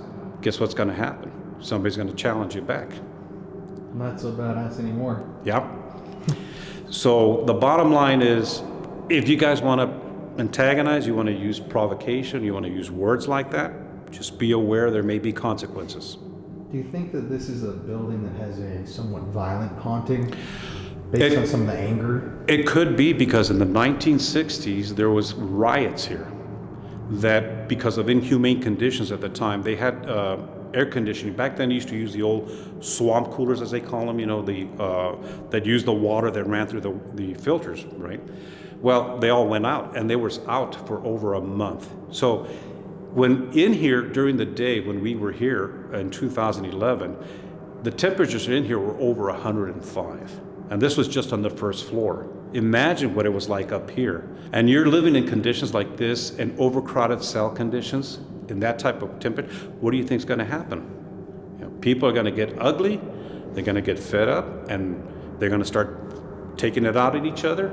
And then, so you know, it exploded into a riot. One of the things what I mentioned earlier is I've investigated other locations which entail they have correctional facilities like this. I've investigated actually a federal location where I was called in by, and sorry, I'm going to name drop here, but I was called in by the federal U.S. Marshals to investigate a location because of activity that was going on there. They dealt with the worst of the worst. And the things that happen in there, I can only attribute to the fact that whatever negativity they brought in there stayed there. And over time, when you start getting that much building in, you start getting super saturated. And it starts acting out, it starts coming out. Downstairs in the main area where we were in earlier, they called it the general population, where, you know, they had the benches there. We walked in there, it was 5 of us, we walked in there, and all of a sudden we got a call from our base station, which was set up in the courthouse. They said, hey, we lost video on such and such a camera. So I broke off from that group, and I went with another person down the hall to trace out the cable for that camera to see what happened. Unknown to us, but caught on the camera we had in there, they're in there, and the cell door behind them, which was open, because that was the only way to come in at that time, was open, you know, just like a regular door. However, they're in pitch dark, so they're not seeing, they're not hearing anything, but the camera records, caught the cell door starts moving, closing on them. But there's no electricity, and the only way you can close that cell door is by turning this crank that's in there. You heard that crank earlier? So it makes a loud noise. They didn't hear a damn thing. And when we found the camera that lost the video, we found that the BNC couplers, the ones that you twist and lock, were actually about this far apart. Like somebody had actually twisted and pulled it apart. Wow. So if you want I think the best thing to do is, I think the safest thing you could probably do is challenge Bubba. That's who they've nicknamed, the shadow figure down there. Because when that team challenged Bubba, they said, this is my jail area, Bubba. They didn't hear it, but the audio and camera equipment we had recorded the sounds of heavy footsteps, almost like boot steps, walking toward them. And that's in the general population. Right, that's in the hallway, the main jail hallway area. Right. So yeah, they've seen dark shadow figures off those halls there. There's a variety of things here.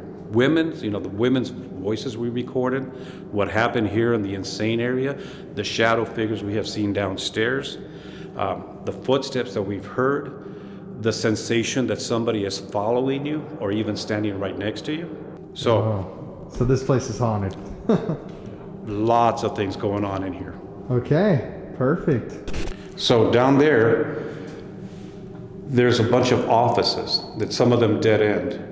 But we've been told that there has been a little girl seen in there. We actually set up a REM pod when we came in here last year to do a training session. And this REM pod reacted when we weren't there.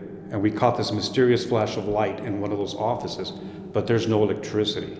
Our sense is that it's not a little girl. It's something disguising itself as a little girl, because of all the negative energy that has remained behind here. At least, again, that's our impression. That's what we feel.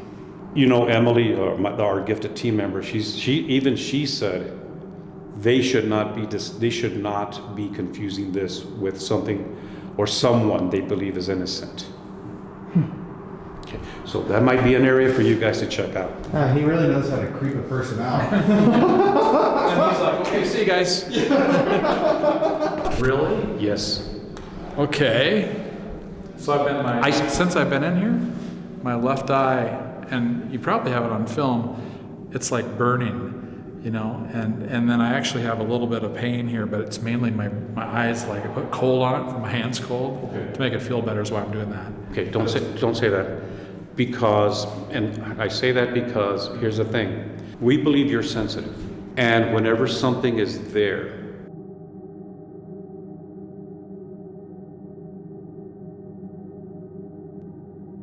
I'm just telling you. The left eye? The left eye, like this area? No, well, typically it's headache, or sometimes she'll feel like a pain behind her I eyes. talk to her because mine are sinuses. My sinuses pop, or I feel my eye hurts, or I have an ear ring. Right. That rings too. But you'll hear that. She hears that upon occasion. But it's interesting because when we were up there filming, I noticed your eye was twitching like crazy. Yeah. And I wasn't sure if you were trying to get fresh with me in the dark, but that's a different story. We'll do that later. We got plenty of time. Are we meeting at 4?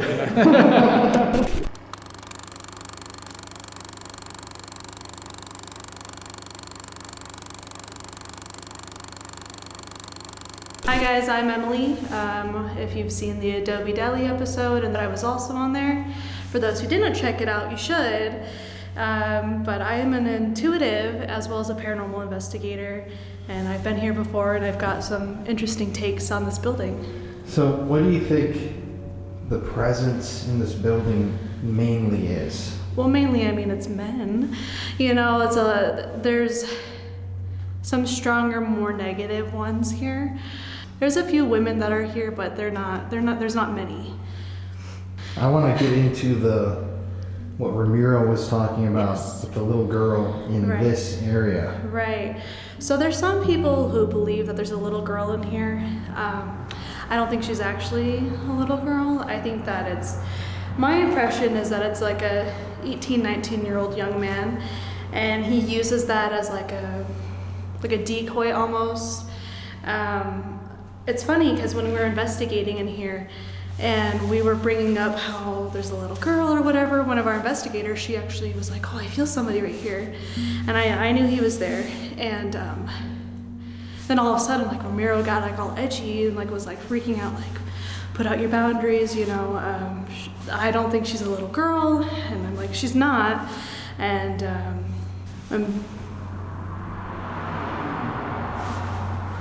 I think she is back there. In that area? I actually feel weirdly charged while you're saying that. Yeah. It's interesting too because your mask came out of your pocket. Oh, really? Almost like maybe a trick, you know, pull it out. Yeah, that's funny. So I was actually standing over here when this was all happening. She was next to me right here. And, you know, he's right here. And she's like talking about it. She puts out her boundaries, you know, oh, you can't use my energy, you can't touch me. And Ramiro's over behind you and he's like still a little on edge and he wants me to do the same. And I'm like, well, I don't feel the need to necessarily, right? He wasn't bothering me. And I get the impression like he like looks over at me and he's like, you believe this guy? Like almost like, can you believe him? Like he's acting like I'm some demonic being. And I mean, I don't think he necessarily has like the greatest intentions, because why would you if you're decoying yourself, you know? But yeah, a lot of people obviously are gonna say a little girl, that's like the typical demon. Evil, you know? Right. I mean, I think that he's just a kid who had a rough life, you know. But I don't think like a demon or anything. But it's definitely not a little girl. I don't know why he has come off that way, but. That's funny that you said you felt it. Oh, I think there's a ball. Yeah, sometimes they leave toys, right? Right in the center of the room. Yeah, so look behind you. There's like some little like dolls, like a My Little Pony and an Elsa doll. Yeah. For the girl. Right, for the little girl. I know that David, he tries to like toss that stuff whenever he finds it or sees it. He doesn't entertain that, so. So what do you think is the most evil, darkest place in here? Oh, easily the first floor. Really? 100%. There's this shadow guy. I've seen him once. I saw him kind of like peek out of like a cell and like go back in. We didn't capture him on camera when I had the camera pointing down there, but yeah, he's kind of I have a feeling he could be pretty aggressive. On the first floor, kind of in the cell block? It's actually where you guys left that REM pod at. Oh. That hallway is where I had, yeah, and, you know, I know some people like refer to him sometimes as like Buddy, but Buddy's a different guy who's like a little more like laid back, you know. This guy, he just walks around like he owns the downstairs. He checks people out when they, you know, come here, like who's in here. When we did an event in October, I saw him standing behind this lady who, like, her energy was like all over the place. Like she was like anxious and scared, and he was like up on her, like feeding off of that. So, what do you feel the energy is like tonight? Do you think it's here? I think it's gonna be good tonight. When you guys had like your fans coming through, yeah, it was like getting ramped up, you know. And anytime there's anybody investigating, you know, they know who's here. So. Well, I'm ready, man. Are you? Me too. I'm cold. We got coffee. It's cold. Of course it is. One thing I always tell people ever since then is never provoke here, never antagonize. In places like this, you have all this anguish, you have all this negativity that builds up in a place. And then a lot of it stays behind. And then a lot of it stays behind.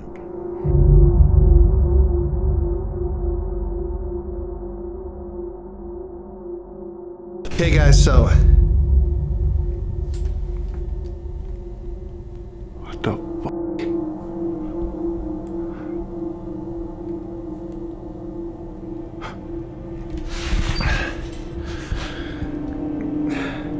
What the fuck? Okay, I'm bleeding out of my fucking nose right now. Look at this. Okay, that is really freaky. Jeff just went to the bathroom and I was gonna do an intro, but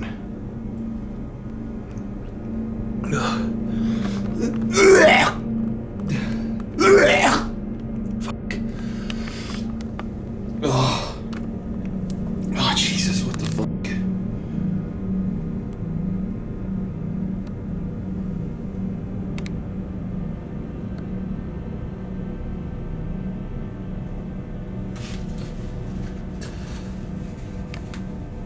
Okay, I hope that there's nothing wrong with me.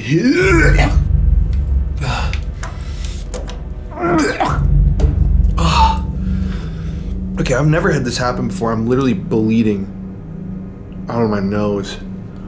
That is really freaky. Dude, look at. Freaky. Look at. I got a fucking nosebleed random. Look at this. Jesus Christ. I was just doing a shot to like. Can you film this? Yeah. Well, I actually got it on camera right away. Jeez, dude. Okay. Look at that. What the hell? Just randomly started pouring blood out of my fucking nose. Okay, here. Oh, do you have a napkin or some shit that I can use? I didn't do anything to my nose. I literally just flipped it around to shoot it, and it was fucking blood coming out of my nose. Holy shit. How much fucking blood? I'm like shaking because it's kind of scary. Yeah, I know. Just hold on. You're okay. You know. Also, I know some people are gonna comment like food coloring or something on there, but no, this is obviously Here, let me see your this is hand. obviously real blood. Put your hand flat around.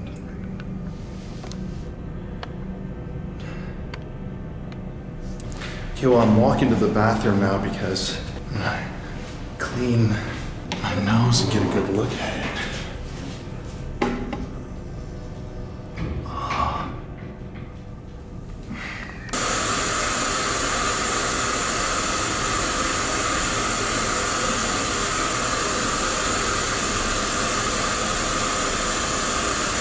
Fuck that shit.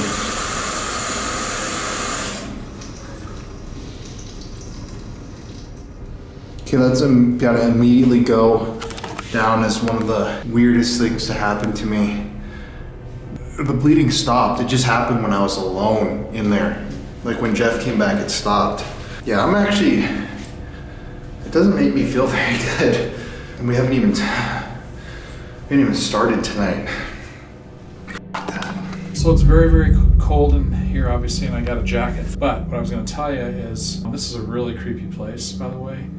And Colin, you just ran back here after you had a bloody nose and went and cleaned yourself up there. When I went to the bathroom before you got your bloody nose, I was going to the bathroom and you know, as you go into the bathroom for a guy's bathroom, it's like I had another person on a stall over going to the bathroom, like tinkling sound. Really? Yes. It was like completely like there was someone that was going to the bathroom. There's 3 stalls in there. I was on the end stall here. There's a middle stall that's out of order, and then on that end stall. I heard like thumping.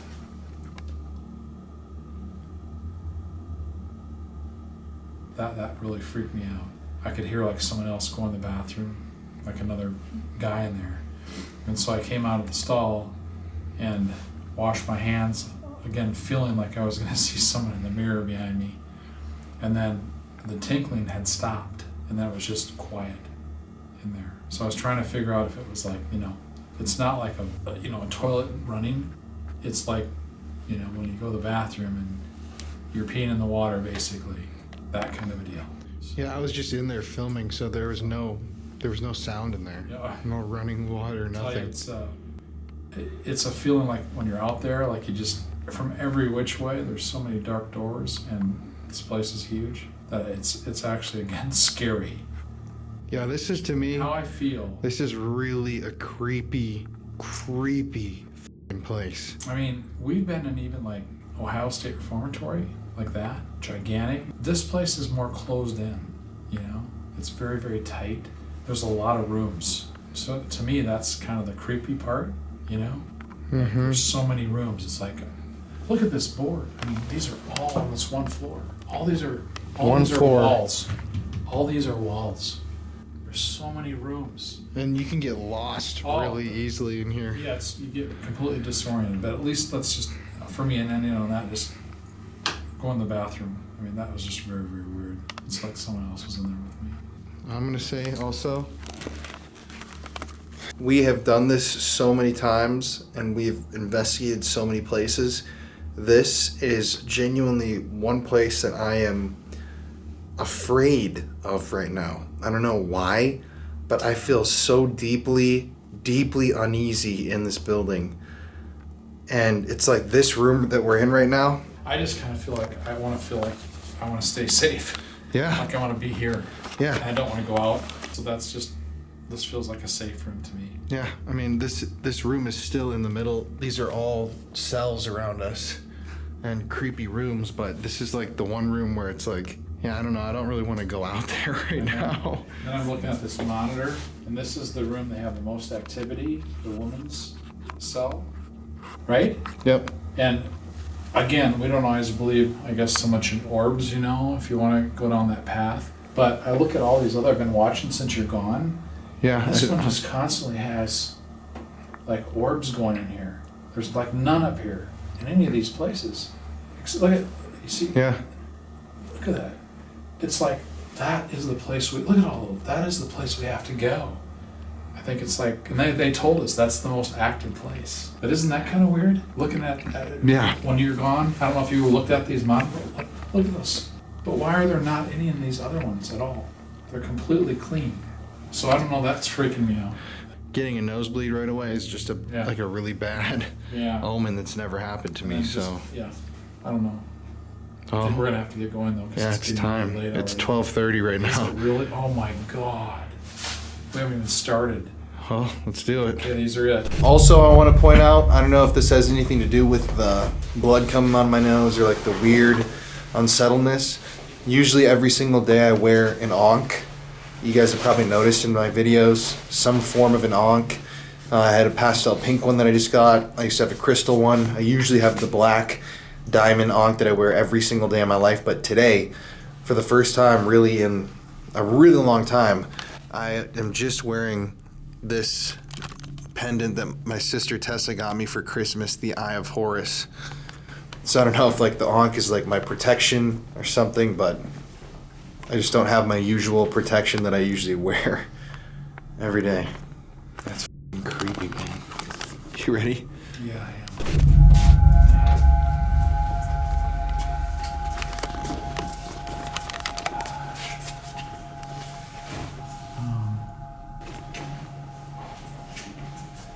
Yeah, you hear like a I heard like a.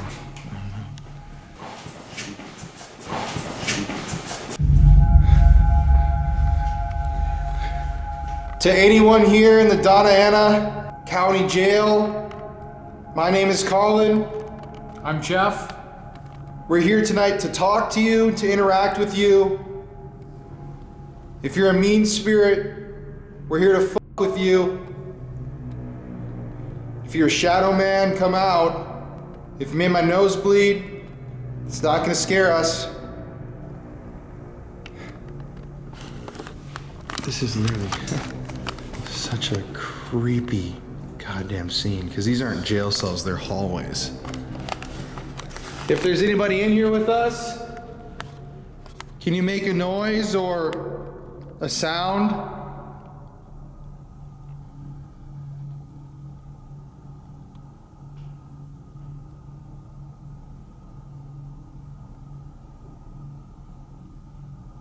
Kind of have a feeling if we get closer to where our REM pod was going off. Yeah, it's gotta make some move. We're here. Let us know you're here. Huh, the REM pod is dead. What the heck is this too? Yeah, that's right. Oh my gosh. Hasn't even been on that long. Let's just. Weird that it's dead. I know, that's what I'm saying. I smell like kind of like skunk. Skunk? Yeah. I don't smell anything.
I'm really on edge.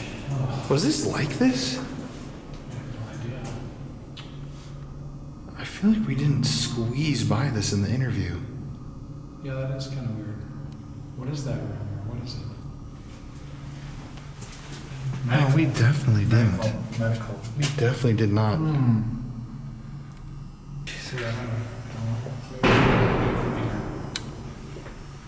What are you doing? Okay. Once again, weirdly enough, this is the room with all of the blood. They think this might have come from a ritual or like a sacrifice. And like, look at this. It's a lot of blood. Okay, should we get to the wall? No. Okay, it's a turn over.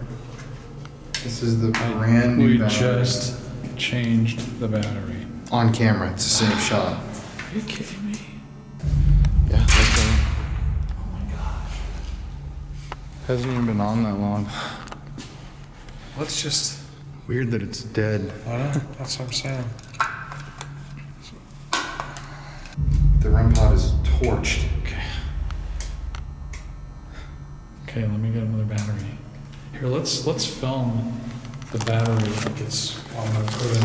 Yeah, I filmed the last time too. Yeah, let's just do it. Because I got it right here.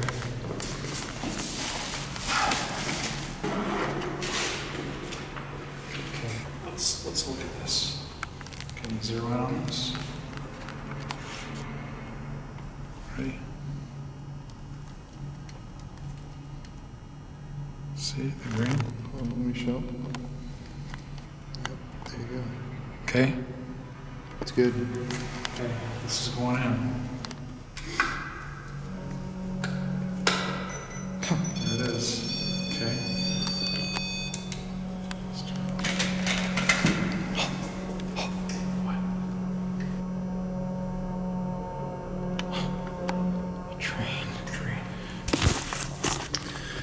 I just gotta say, honestly, I'm like really on edge and I don't like feel very good in here.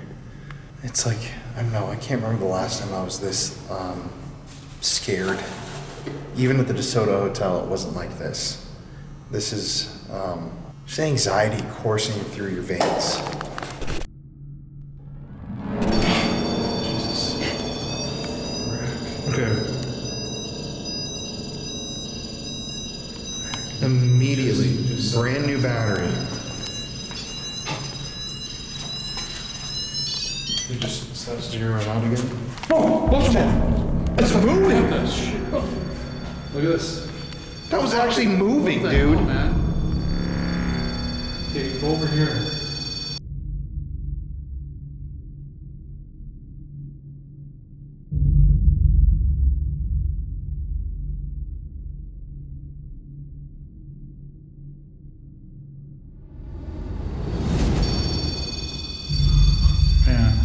This was actually moving, dude. No. Oh man, I'm just like, this place is This is Murderer's Row right here. This is scaring me. Yeah, I'm very afraid. Can you reset that again? What the heck is happening? Here, I got the K2 going off. What's going off? Can you, if you're here, did you actually move that ball in front of me here? Show us you're here. What was that? Is that a bang? Yes.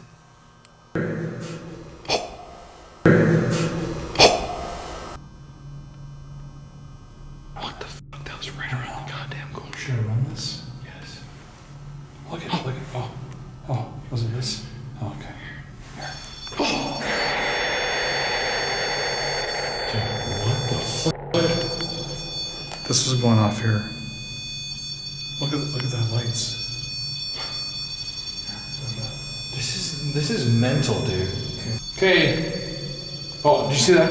What? Look at that. Oh. K2.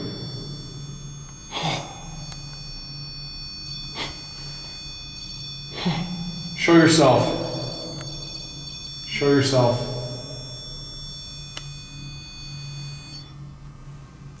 Oh, I'm a buzz in my ear. I said, oh, look at it, stopped.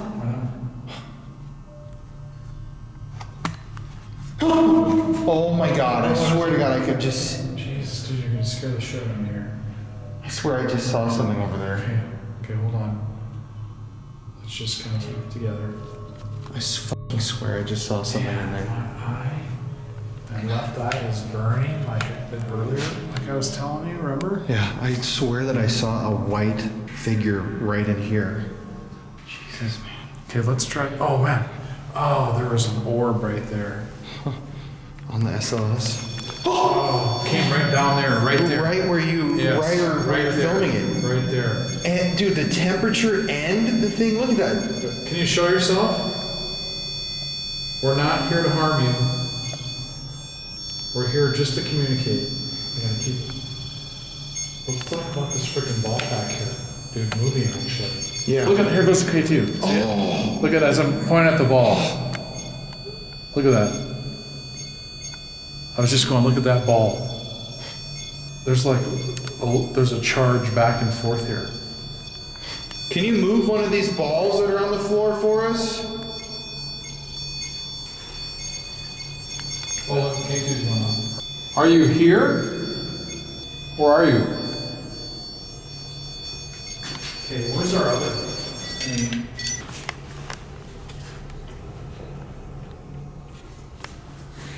God, this place. Yeah. I have a headache, man. Okay, how?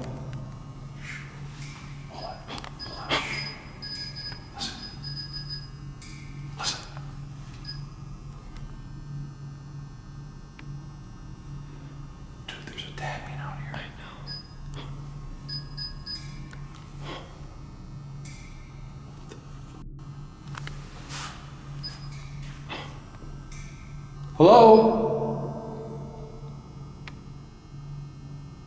Is that you tapping? Can you do that again?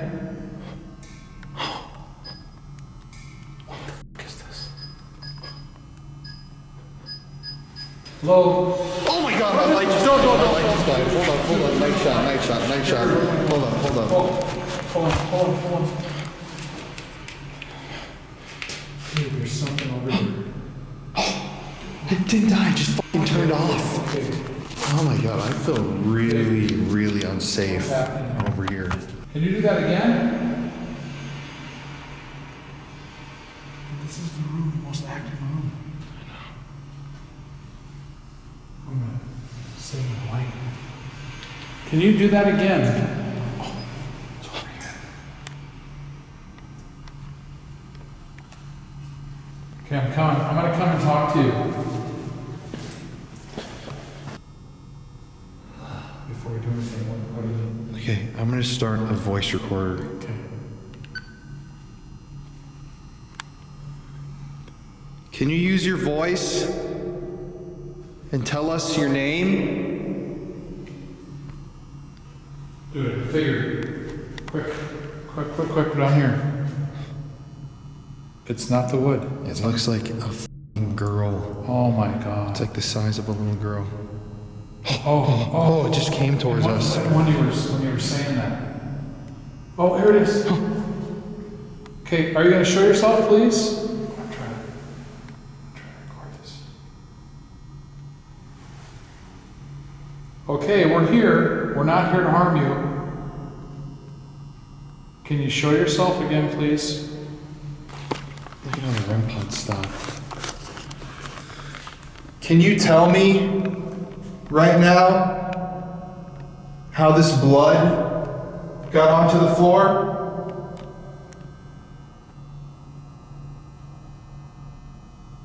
Got onto the floor?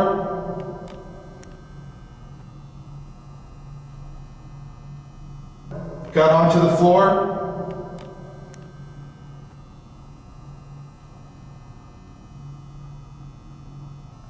What happened in here? If this is your blood here, who did this to you? What?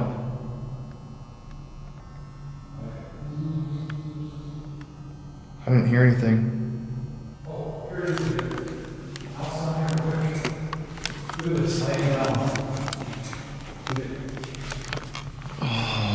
What the heck? Who are you? You can talk into this box. It's like it's resting. What the heck? Is there more than one of you here? You can show up on here if you want. It's safe. What the fuck? Oh my god. What is happening here? It's like Is that contorting. running? Is that running? Hopefully we're ask a question. Can you stand up? How old are you? God, it's amazing how It shouldn't be mapping anything No, on there. look at it goes. Look how it's moving. And it's actually going. Can you use your voice and give us a message? Look at that black. You see that black orb come out of it? Right at us. Wow. Oh, it's getting closer. Oh god, I feel my legs, dude. Oh my god. It's right, It's right here, dude. It's right here. It's right in front of us. What are you doing that for? Dude, my legs are like cement. Oh my god, dude. This is f***ed up. Okay, it's a freaking floor, Colin. Like a cement. Like solid. it should not map on Oh my any god, of it's this. right here at our feet. Like it's right here. God, dude. Oh my god, my legs. Music box. I know. Look at dude. Oh, it's on us. What's the hell? In here, I'm feeling so cold. Oh. All my hair's on It's edge, right Jeff. behind. I know. I don't know. What do we do? Can you please move away from us? Move back.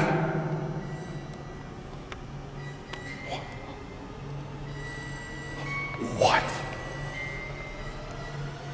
I am totally freaked.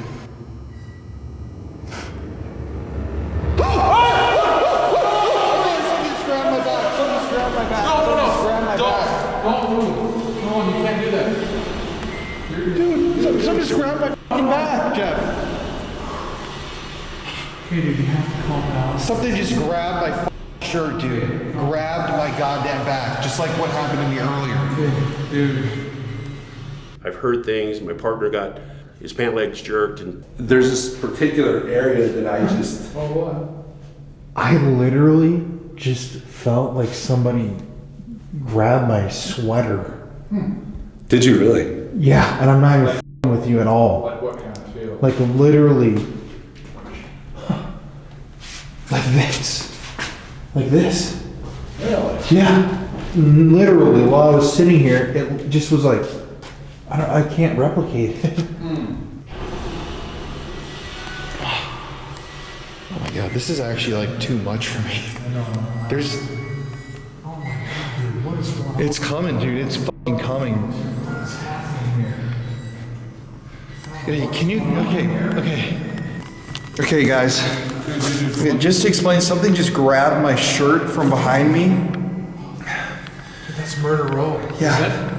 Is it? Murder Row. Murder Row. Oh my god. Something just grabbed my shirt and I can't even think. Something made my nose bleed. Something grabbed me. Okay, we have to figure out what's going on with this music box, okay? Okay. We have to do it. Let's do it. Okay. That means that there's something standing in front of this. Oh my god. Look at this. Right when we came around the corner, it went full on.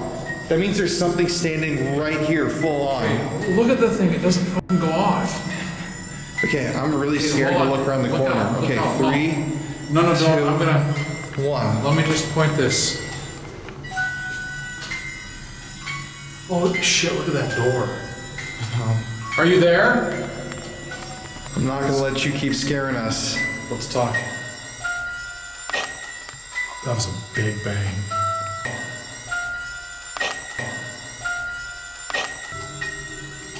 Okay, what's your huge bang? Show yourself on here. I cannot believe something just fucking Oh, grabbed big me, dude. black. Again, a big black orb. It's like something is following us. What the hell is going on here? Right when we started picking that SLS up, it just started going crazy. Wow, this is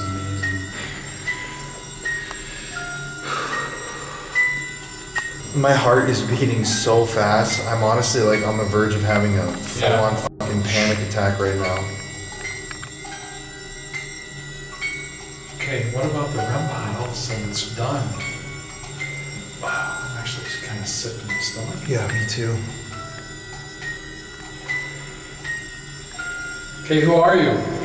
I want to remind everyone we're being very brave here, but it's natural to be afraid right now. Okay, This literally means something's standing right here. Something's trying to. I'm gonna pause the voice recorder. Okay, something's trying to intimidate us, I think. Get out of here! Or at least do something like open one of those doors or walk out of your cell if you're so scary. If you're so fucking scary, why don't you just... God, it stopped. Why don't you show yourself on this device? Come out of the door. Come out of the door and show us who you are.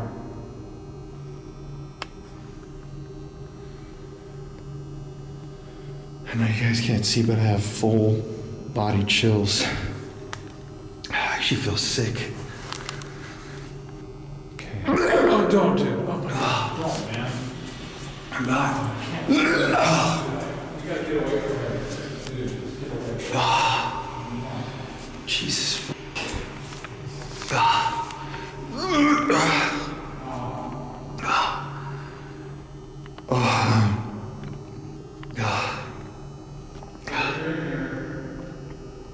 Something just made me feel really sick to my stomach right here. But I'm not gonna back away. If that's you, you're not gonna scare me by making me feel bad. Why don't you shut one of these doors?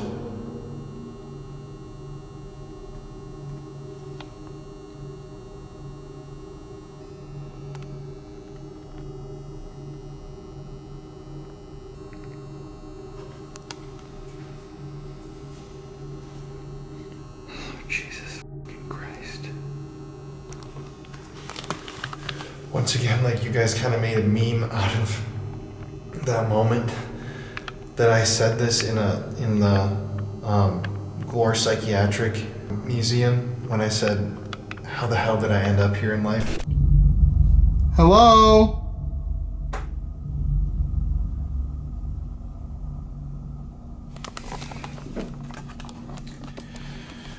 Okay, I swear to you, there's knocks on this thing. Mary? Who the hell is out there?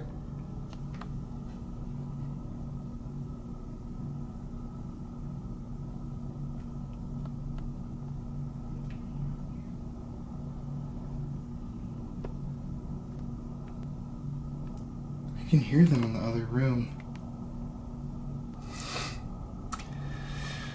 How did I end up here in life? This is another one of those moments. This is like too much. This is too much right here. This is easily the most afraid I've been in like a really long time filming. Okay. I'm gonna come back to you. Oh, Jesus. God. God.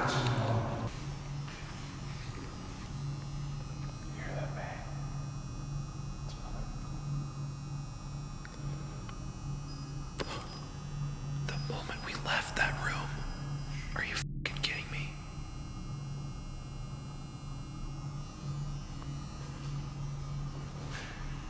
Do you want us to come back over there? Make a sound, close the door. We're here to communicate with you.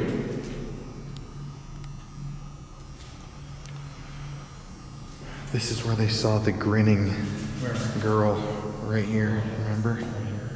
Yeah. What was it again? A group of people saw a full-bodied ghost of a teenage girl with dark blonde hair just smiling at them through the jail bars. Which jail bars? Those. I forgot. Right there. That door was closed. Oh.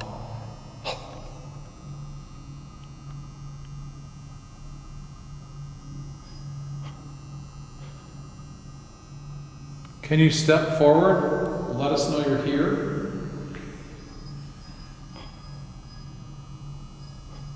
Keep coming.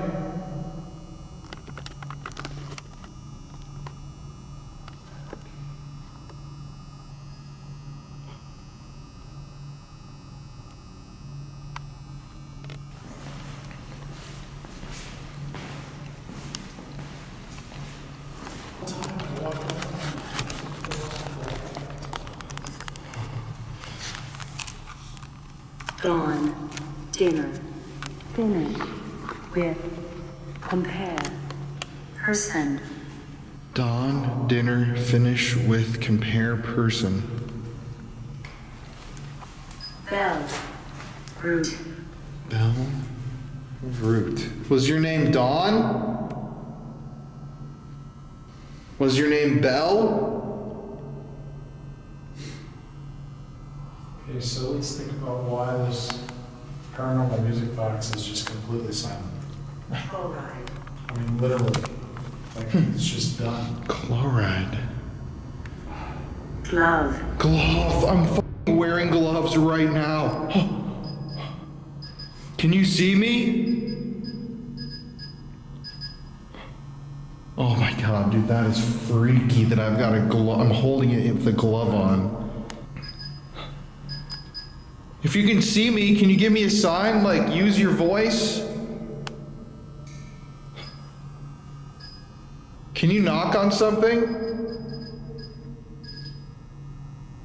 Huh.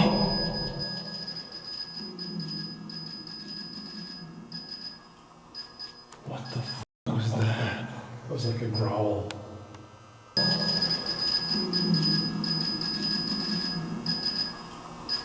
What?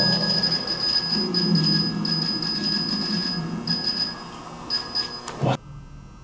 Was that your stomach? No.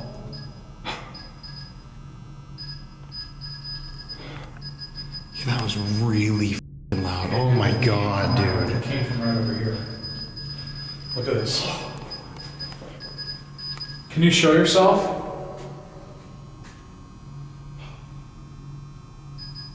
I think we need to go. Oh, it gets way colder in here all of a sudden. No, it's cold down here. Look at, let me see. This is still active. Look at. Yeah. Okay. Why is that not going off? Look at. Okay, look at this. Okay, now watch. See where I'm at? Yeah. Look at, so wait, keep going. Look at. Oh my god.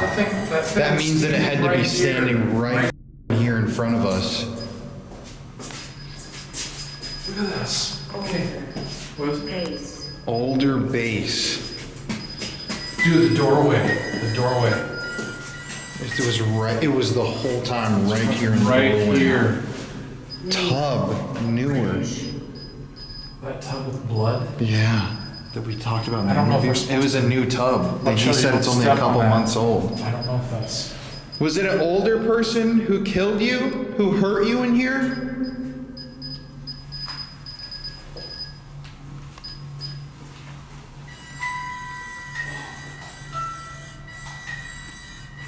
Was it a British guy? An older British guy? Is that a yes?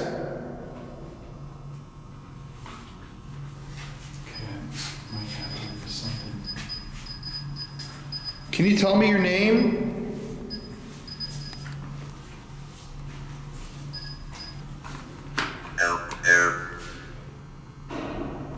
What was that? Oh.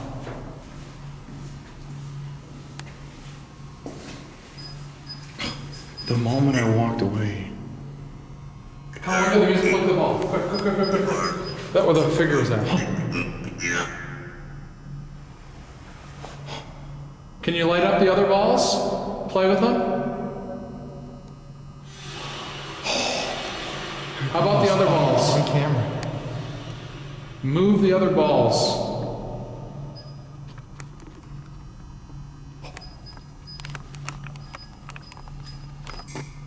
That sounded like someone running upstairs. Look at that again. Can you tell us what happened in this room? Look at this ball.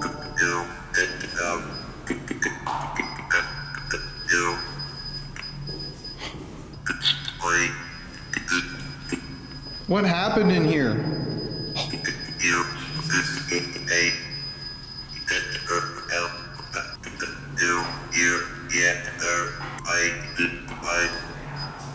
How did this blood get on this wall?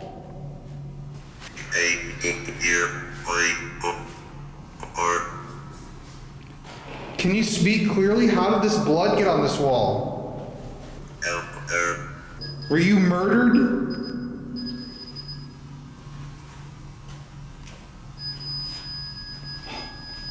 What the fuck, dude?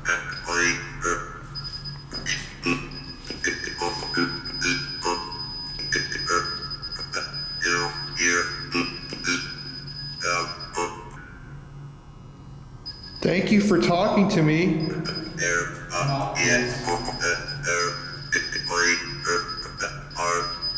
How were you killed?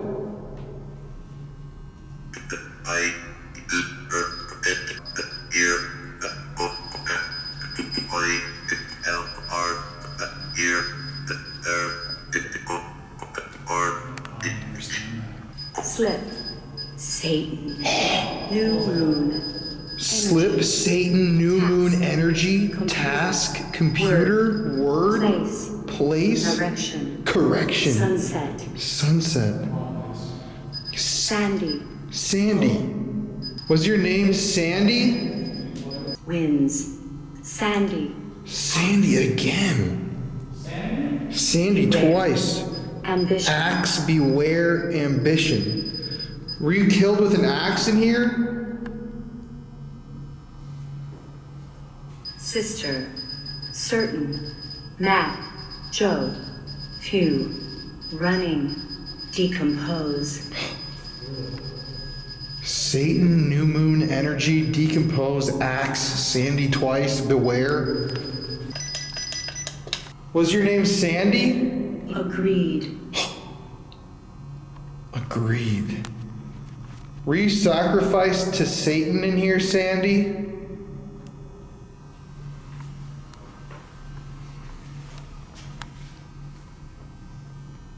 Often. Did sacrifices happen in here often? Right here where all this blood is? 10. Waves. Psychic. 10? Were you 10 years old? Lead. Beth? God, I can't. If any of you people online know what this might mean. I really don't even feel like I want to be here. You want to move on? Yeah, I do. Yeah. Okay. I'm kind of like, turn the light on maybe. Should I try to turn this off? Yeah. The light just died again.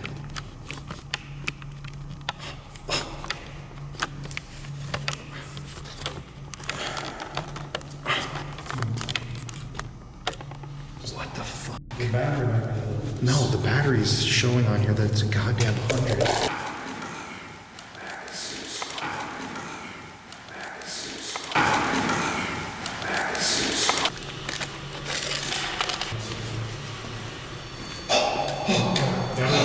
Oh yeah, it's filming still. Well, we're packing up to leave for the first time in a long time. I see it. I see it. Oh my gosh. Can you light those balls up? Whatever's in here doesn't want us to leave. We know you're here, but what are you trying to tell us? Try to unplug that light. Okay, I don't want the hell, man. This ball was turned off. Okay. What the hell? Okay, everybody, so before we move on, just want to go through what just happened in this room. The music box showed that something was... All of a sudden, what the hell? What is that?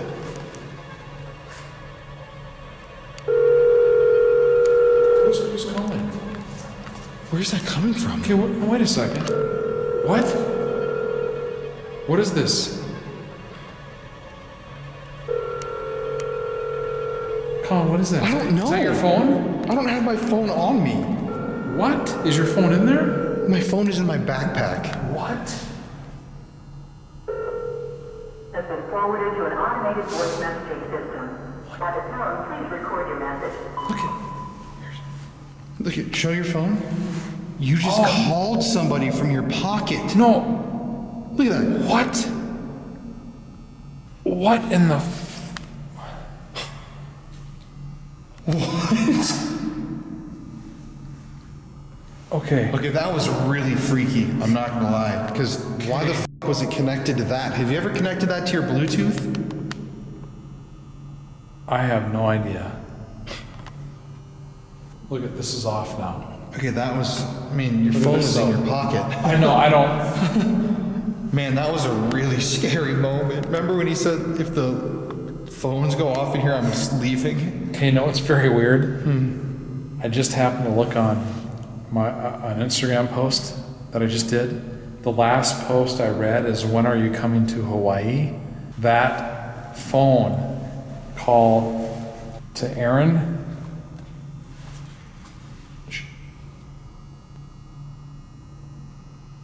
Okay, that phone call to Aaron. Look at this. Can you see that? Yeah. Is A. Feinberg. A. Feinberg. A. Feinberg. Look at this. A. Feinberg. I mean, that's like from back in 2012. So I'm gonna put Hawaii. Watch this. A. Feinberg is a business in Hawaii. God, it's a really bad reception here. Look at that. Kauai. Based photographer. Okay, that is. I mean, dude, so I haven't bizarre. had that. Look at this. We bought those pictures when you were in 2012 in different islands in Hawaii. A. Feinberg. God, that's just bizarre. That was freaky. And look, I'm gonna turn my phone off again. I mean, Started out the night with a nosebleed.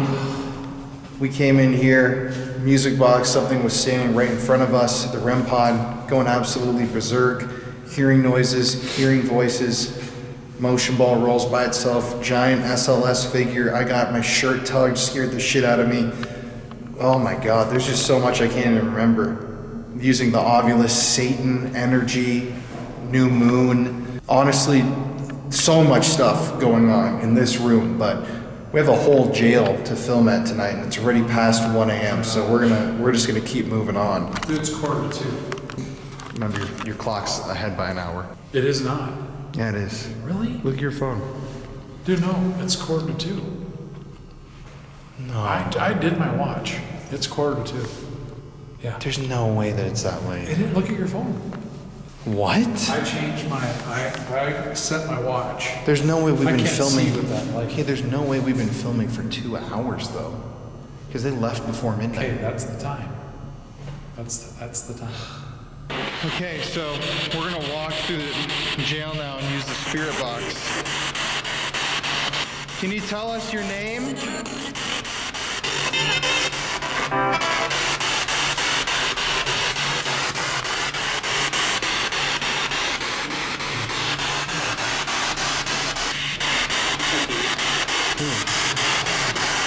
What's your name? I don't even like see this room.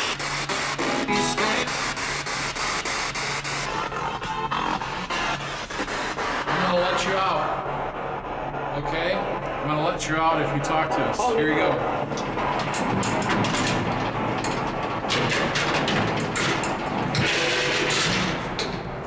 Come and talk to us. Buddy. You know what we might want to do? We might want to sit here. Yeah. And get our stuff out. Sure.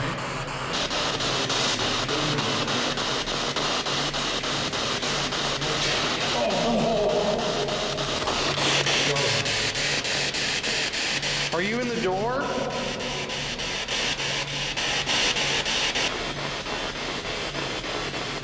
I just felt cold air coming in. Come out and show yourself. Do you mind that we're in here? Oh my God, look at the guys. Call me back. Oh my, what? Yes. Are you kidding me? 1, 2 in the morning. In Hawaii, it's what? 5 hours behind. Okay, you can show yourself at any time. I'm sure.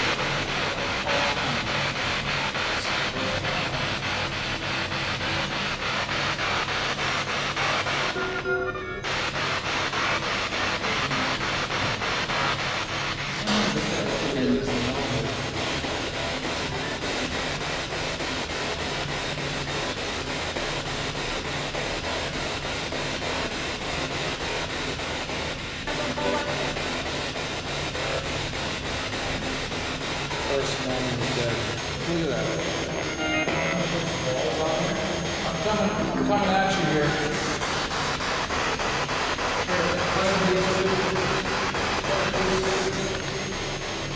Come by us.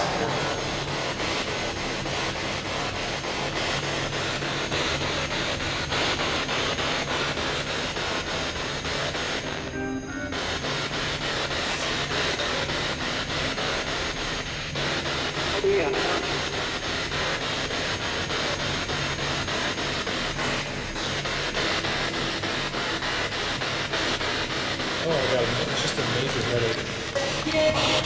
Me too. My left side. Okay, can you make this? Make this move? Make it move? Kill him. Oh. Kill him.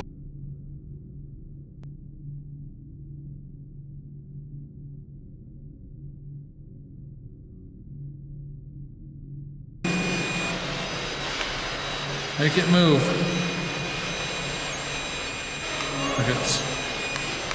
Okay.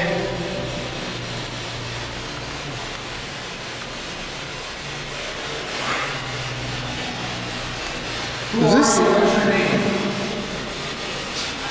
Oh shit! Never mind. That was you.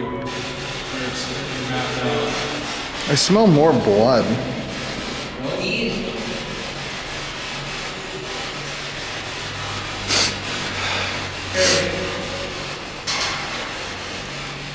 Show us your gear. There is more blood in my nose. More blood. Do you have the Kleenex? No.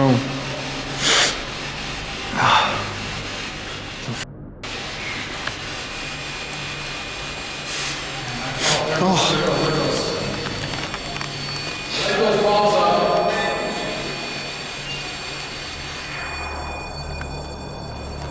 Look at that, dude. What are you doing? It looks like it's going crazy. And I just feel kind of. Okay.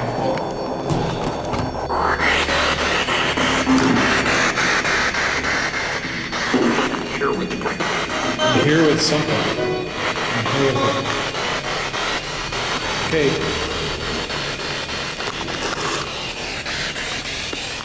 Okay.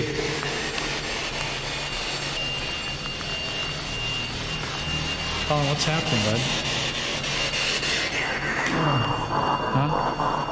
I just do not feel good. I mean, do you think we need to wrap? Soon, yeah. I mean, I think this place is affecting us here. It's freaking me out. Yeah.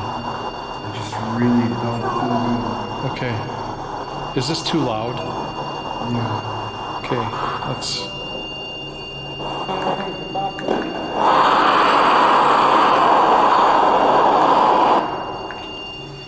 I feel like there's something. We're gonna leave pretty soon. So if you want to do something more than play with those lights, show us that you can do more than that. Show us that you can do more. But we're gonna have to. Well, then we're gonna have to like go. Okay, we're gonna have to.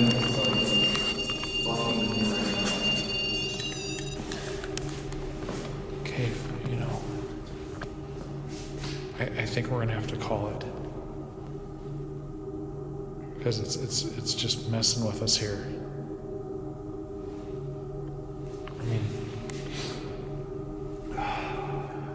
it stopped here. Are you making Colin feel bad? It's, you know, we've been here a long time. You know, It's making me cry.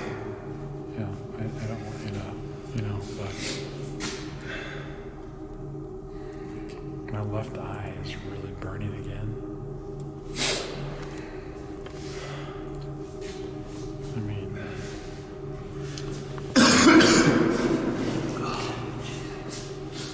okay, we're gonna leave because you're making Colin feel bad.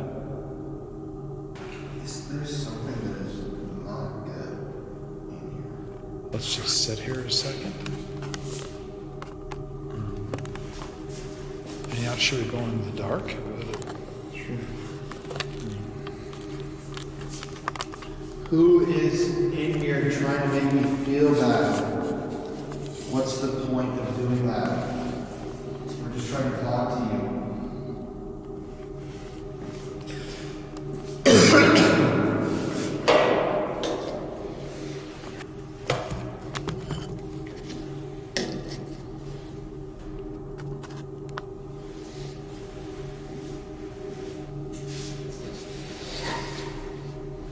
Let's just sit for a little bit.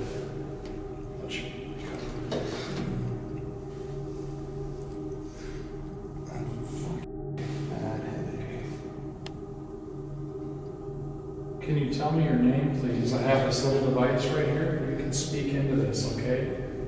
Tell me who's here, your name.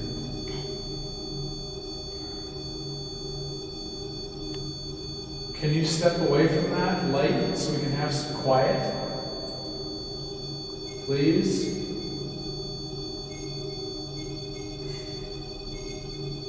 Step away!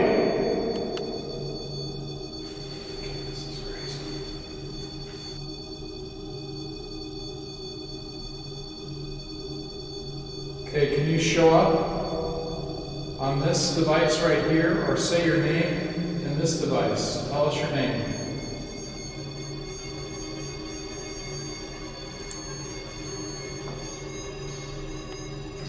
Okay, I'm going to turn this off. You need to quit the witness.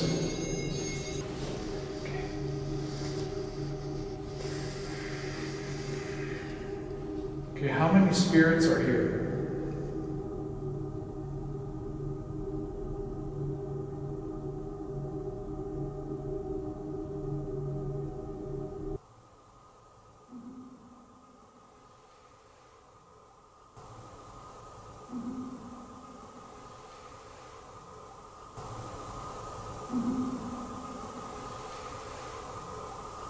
Are you making Colin sick? Why?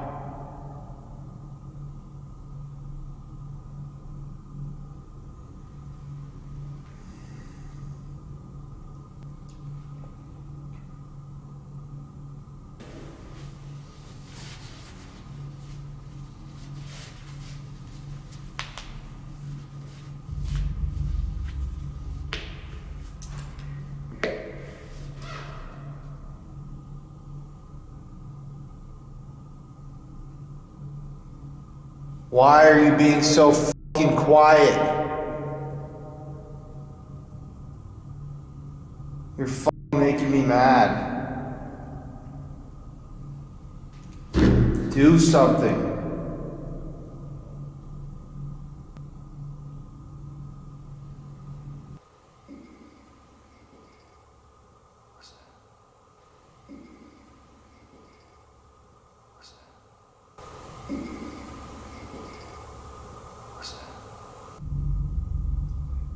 I know you can hear me.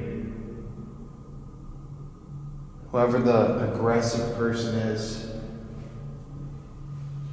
you're a fucking little bitch. Come on, lock that cell door. So it's just us. I'll beat the shit out of you.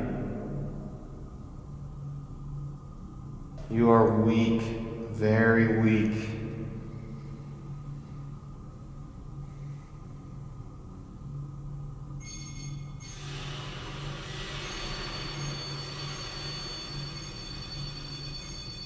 It's not scary, you're weak. My eyes are burning. Oh God, that scared me. Can you close that door? Here, I'll stand right here. Lock me in.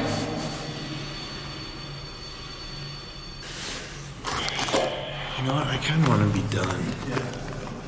I just do not feel very good. Yeah, no, I agree. Yeah, but something's different about this to me. I don't feel very good. I don't feel like myself. Okay. I really would like to leave. Okay, well, let's go. All right. Yeah. So I can start getting packed up. I'll film as we pack.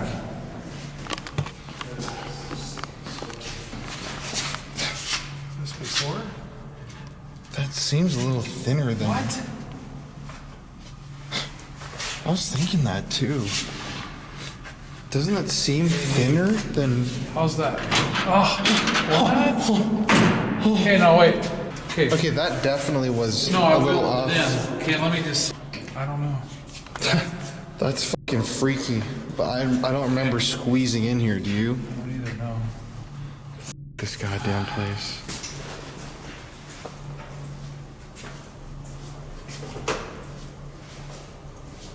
God damn it, I'm glad to be out of that fucking building.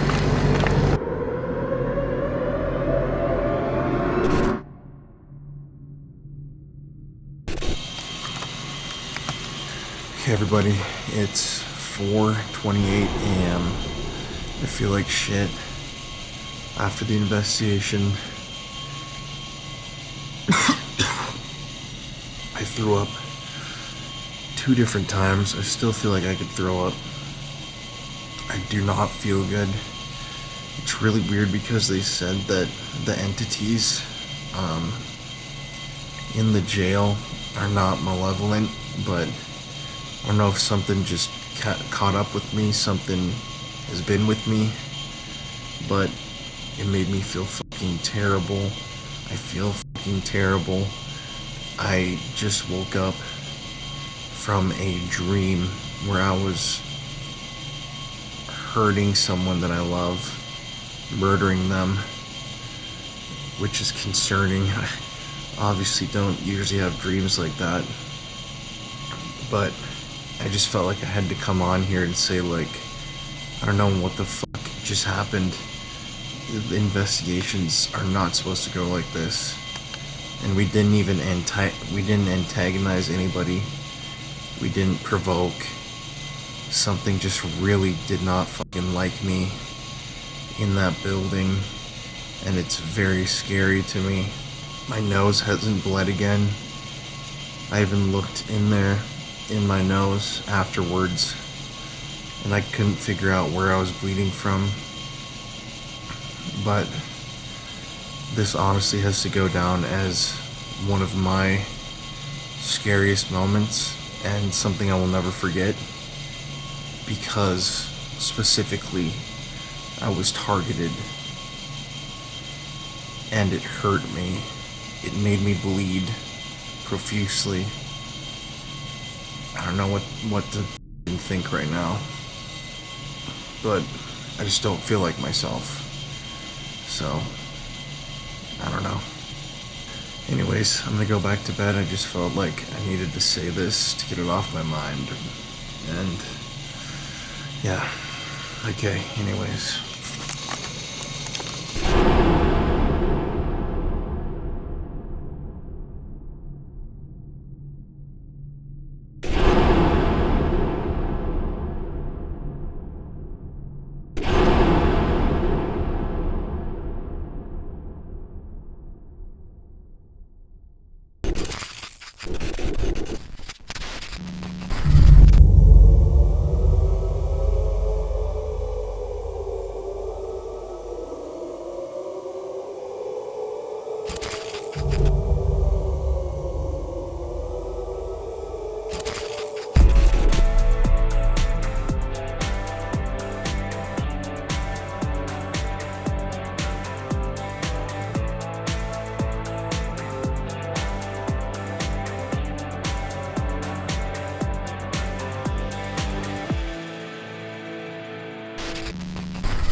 Hello.